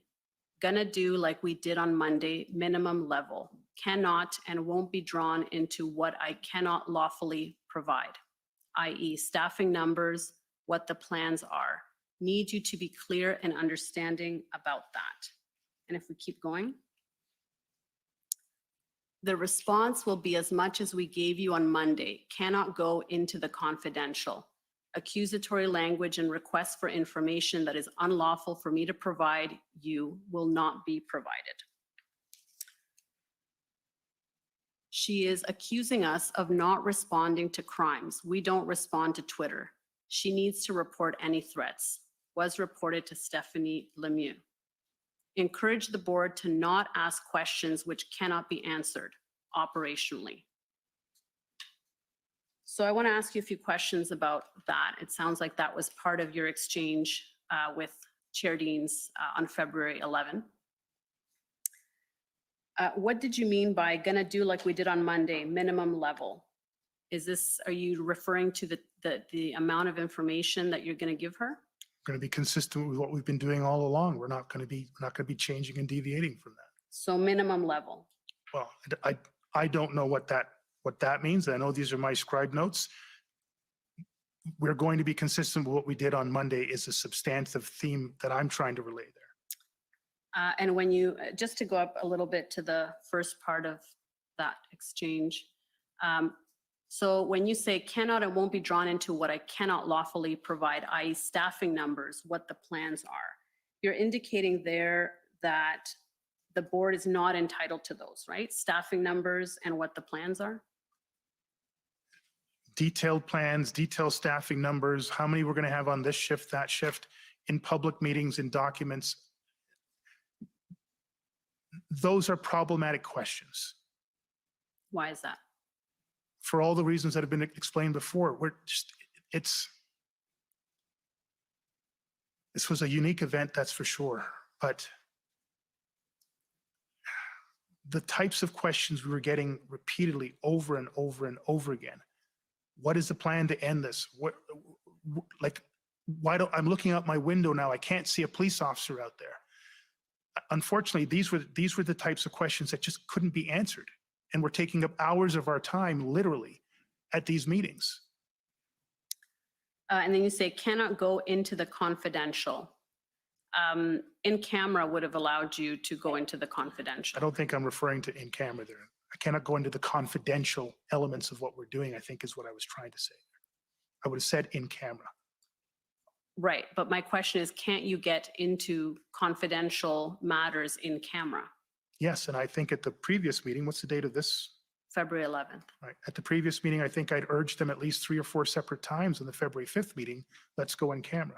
Okay, so you are saying you can give confidential information as long as it's in camera. I can give more information in camera. I wasn't at that point committing to give everything that I was being asked, but I certainly could give more information in camera. Okay, and what did you mean, what did you understand to be unlawful for you to provide in terms of information, and what made it unlawful? That's probably more loose language. I don't know if it would have meant unlawful, but I certainly wouldn't be giving, there are unlawful information around human resources, things, conduct information that wouldn't necessarily be lawful for me to provide, but I'm not sure what the actual reference there is. In your view, as you sit here today, is there any information that you lawfully cannot provide an oversight board? I'm sure that there would be something that would be allow for that to happen. I'm not sure I could give a member's blood type or something like that, but there might be some limits on that. But I think in general, we can share the information of the organization. Generally, the board is entitled to any information Yes. they need in Yes. order to exercise. There may be some restrictions that I'm not an expert on privacy or human rights to be able to say that, there's health information that we would have in the records of the Ottawa Police Service that relates to a member's psychological assessment that I could hand over in complete free form to the board. Right, but I mean, the board, as you know, takes an oath of confidentiality, right? I know that, and they had Right. broken that at least on one occasion during my tenure. So that oath of confidentiality doesn't mean that there aren't problems with the board's ability to maintain its oath of confidentiality. Right, and I guess what I'm saying is that whatever board, the issues the board may have does not alleviate your responsibility to provide information that the No, board needs, right? You're right, but it does cause me to have to be very careful under the conditions that I do it. And this was a national security event. So you would agree with me then that under the Police Services Act, there's no restriction on the information that can be provided, right? Subject to other acts and legislation, I would agree with you. Sure. And so right now, there's nothing specifically that you can point me to say it's unlawful for me to provide this type of information, right? Yes.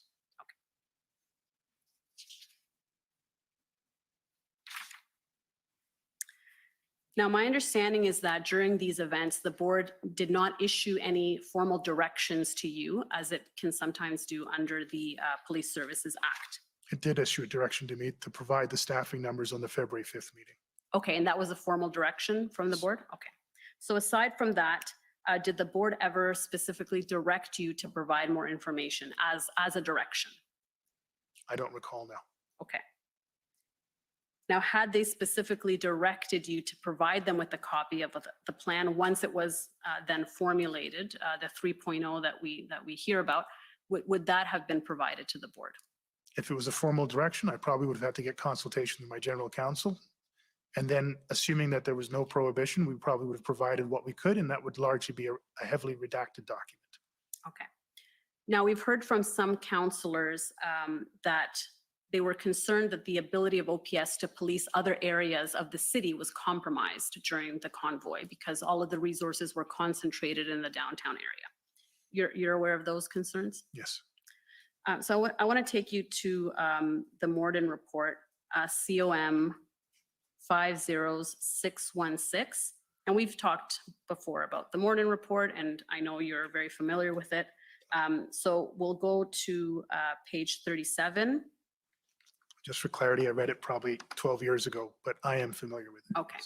And it's the independent review into the events of the G20, for those who may not be familiar, and it's often referred to as the Morton Report. It was authored in 2012. And if we go to recommendation 22, the board should review the Toronto Police Service's continuity of service plan for major policing events. Where there is a large event that may impact upon the service's ability to deliver regular policing officers, in this case Toronto, the board should consult with the chief of police concerning how continuity of service can be achieved.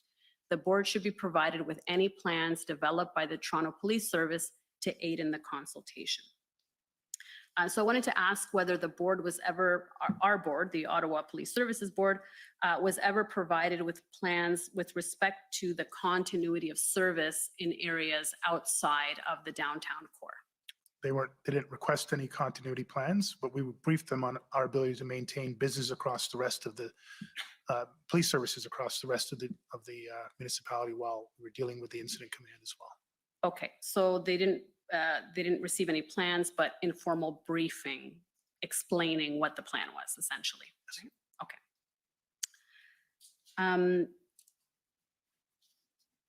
All right. I want to turn now to negotiations with the city. And I think you're aware, or maybe you can explain whether you were aware, that on February 7th, some protesters asked to meet with the city manager in exchange for facilitating a move from the Rideau and Sussex intersection to Wellington. Were you aware of that at that time? I was not aware of it. I became aware of some level of PLT related negotiations happening around that location. That came up through Superintendent Patterson and Acting Deputy Chief Ferguson at a briefing. So my understanding is that meeting between the city manager and the protester in question was Mr. Marazzo, took place on February 8, but then the move from Rideau and Sussex to Wellington never happened. And according to Superintendent Drummond, who was here on Wednesday, he said that the move had not been approved. And I said by whom, and he indicated that it had not been approved by Superintendent Patterson or by yourself as well. So I just want to understand why that move would not have been approved. That was Superintendent Patterson's decision. I gave no decision on that. Okay. And earlier than the 8th, my understanding is there was also a potential move from the Rideau and Sussex again to Wellington that had been negotiated by PLT after the first weekend. So it would have been around the Monday after that first weekend, the 31st. There was a PLT negotiated potential move from Rideau and Sussex to Wellington at that earlier time. And according to Inspector Lucas, he said that that had been negotiated, but that the direction came from you to prevent that move from happening. So I wanted to ask about your... I gave no directions in regards to PLT actions. Okay.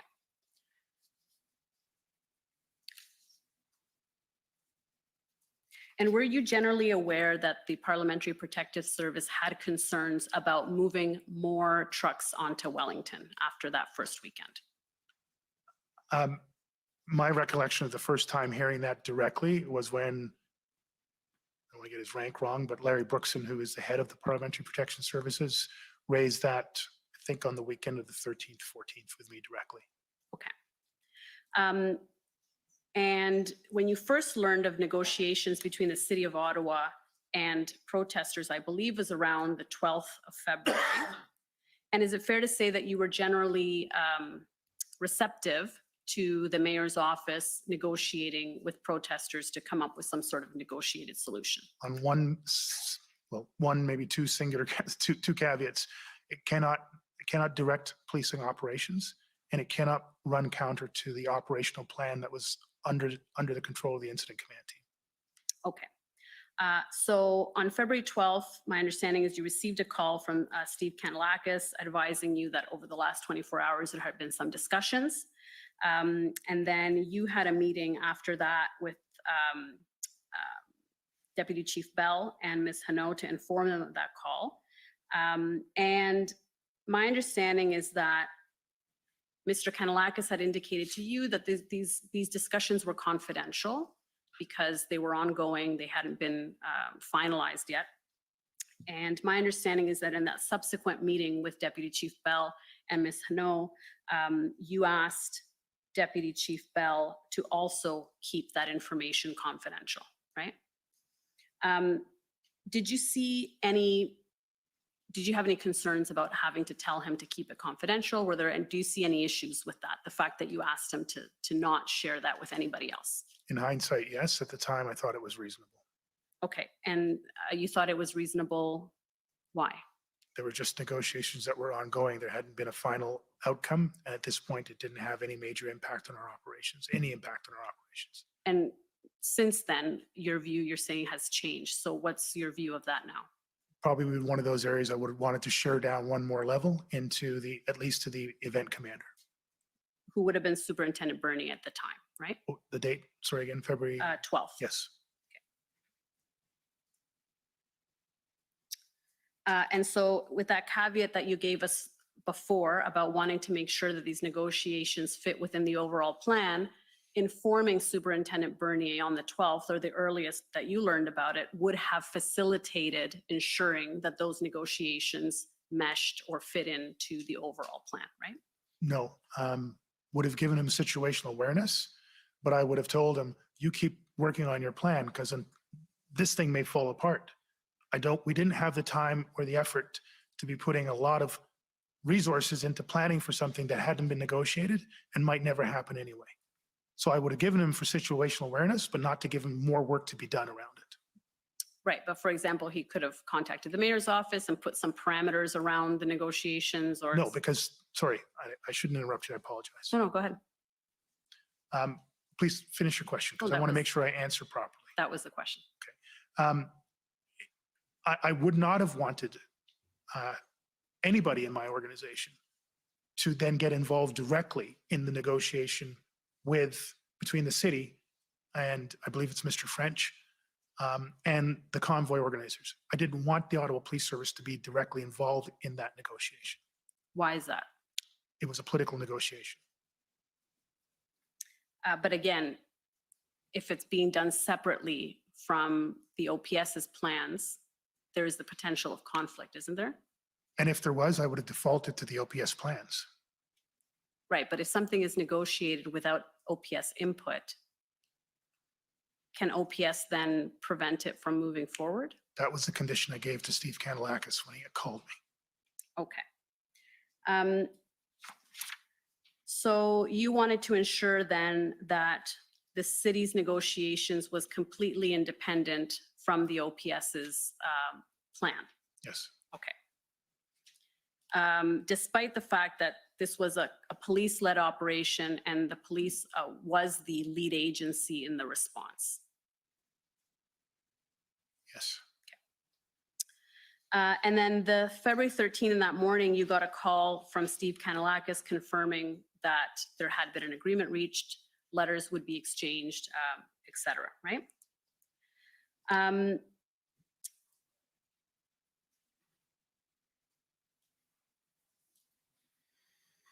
I believe then at noon, there was a meeting with city officials called by Steve Kanalakis.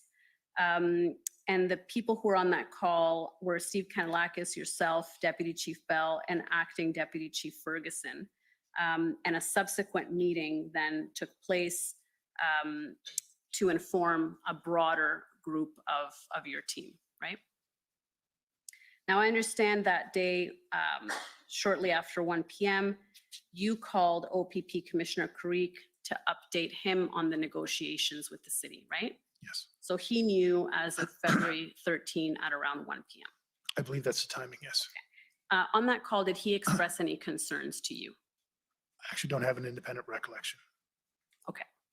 But I don't recall anything being substantively discussed. Okay. And Drummond testified, Superintendent Drummond rather, testified that at that subsequent meeting with the broader team was the first time that he learned about those negotiations. And he said everybody on the call was cautiously optimistic. Was that accord with your? With my general recollection, yes. And then after that meeting, you called RCMP Commissioner Brenda Lucky, and she said she was aware of the negotiations. Did she express any concerns to you at that time? I don't recall any. Again, I'm sorry, I don't have my notes and I don't have a clear independent recollection. Okay. And my understanding is significant resources were required to carry out OPS's assistance to implementing that deal. I don't know. I just wouldn't know the level of lift, but I suspect it would be, we didn't have a lot of resources to spare, so any amount of resources could be considered significant. Okay. And so if I take you now to just the next day, which is February 14, I want to take you to OPS 30145566. And these are your notes again, and I'll take you to page 8.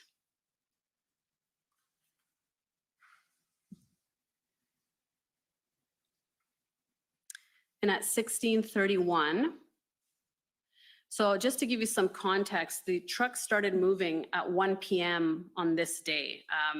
It was decided that evening on the 13th, the night before, Superintendent Drummond went and coordinated kind of the details, and the following morning it was to start. It didn't start until 1 p.m.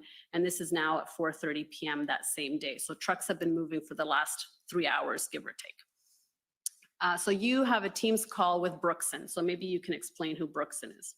It's Larry Brookson, who is leading the Parliamentary Protection Services. And I apologize, I don't know can't remember his rank or his title. Yes, and I'm not sure either. So we can go with Mr. Brookson. Okay. He said, trying to understand the meeting to completely fill up Wellington Street. And then you say Chief briefed his team, understood that the Intersect team would then brief everyone, including PPS.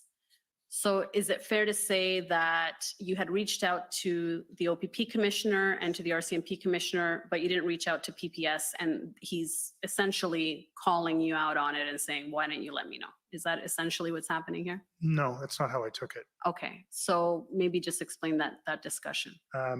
He's concerned about not being aware of it, which I can appreciate fully.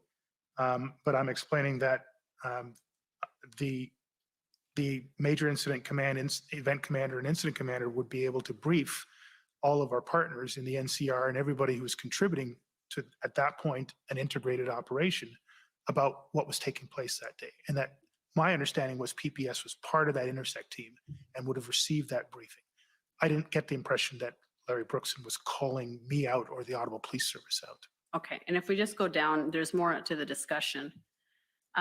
So again, these are point form notes. It's hard to really get a good sense for what's being kind of conveyed here, but maybe you can review those point form notes and give us a better sense of what transpired in that discussion.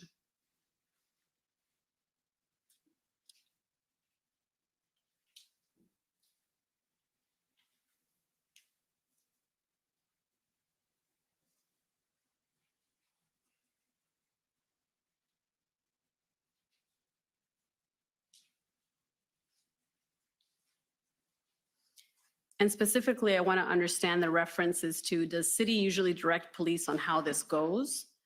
I don't know what that reference is. I looked at that myself. I don't know. It's obviously would be from Brookson. Sorry, Larry Brookson, Okay. Mr. Brookson. Yeah. But again, it's hard to, like you said, it's a back and forth, sort of almost real time attempt to get the full conversation. And then the note for an administrator to reach out on their own and then permit the vehicles to sardine in on Wellington Street. This was purely political. What was the discussion around that point? I mean, I remember Mr. Brookson expressing his concern around the politics. And as I've said, there was a lot of politics going on all around this at so many levels. But I don't know who he's referring to as an administrator. So I just want to confirm that by this time, certainly he's telling you that trucks have moved on to Wellington. So you knew by this time, correct? I understood by this time. I still to this day have some confusion as to that portion of things, but clearly by this time I would have known that trucks are on Wellington Street. Okay. And your witness statement says you didn't know, but I think we can agree that you did know. This is probably Yes. okay. And then my understanding is at 17:01, so you have this discussion with him. You're not able to give me too much more than what's there, it sounds like, based on your recollection. If we can go to page, is this still page 9? Yeah, 17:01. So it looks like there's a demo briefing call at 5:01. In the second bullet, we see Trish, that's acting Deputy Chief Ferguson. Lots of convo with Carson at NOK. PPS not happy with trucks on Wellington. And at the bottom, it says, had to pivot due to new. Do you have any sense? There seems to be some words missing at the end of that. Do you have any sense for what that's referring to?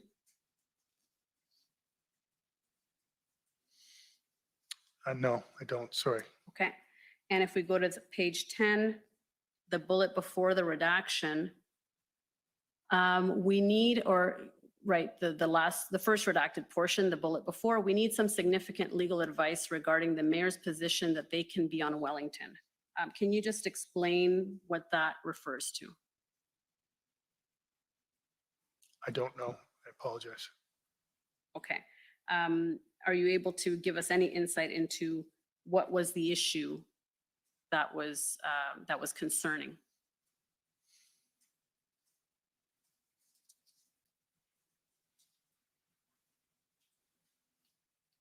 I mean, it seems to be all a discussion around the relative sequence of the sequence of events that took place throughout the day, the relative efficacy of it, challenges experienced, logistical staffing, there's PLTs referenced there. So it's a general discussion that seems to be going on. I'm not sure who's leading and who's making what points. So this is the day before you resigned at 5 p.m. So I don't know if that helps to situate you in the timeline of events and if you have a recollection of this meeting. It would have been one of your final meetings. No, it's just another busy briefing on a very difficult period of time. And we know that after this meeting, certainly by nightfall on that day, no more trucks were relocated onto Wellington, and that kind of ended the facilitation of trucks onto Wellington. Do you have any sense for why, what was the reason behind OPS no longer supporting the movement of trucks onto Wellington? I don't. I mean, I've subsequent through disclosure, I've seen things, so I don't know if that makes my opinion valid at this point, but my understanding is, without getting into any more detail than that, is that the event commander made a decision to discontinue the operations. And the only thing I can say to that is that would be entirely within his purview. That was the caveat I gave to City Manager Canalac. I said if at any point the operations around the negotiation cross purposes with the operational plan, that we would default to our operational plan. Okay, so you can't tell us why? I don't know. Okay. So just quickly, last time we spoke in our interview, I asked you about kind of lessons learned. We talked a little bit about that today. You spoke with Mr. Au about that. And I asked you if in your kind of reflections since these events, you had thought about anything you could have done differently as chief of police.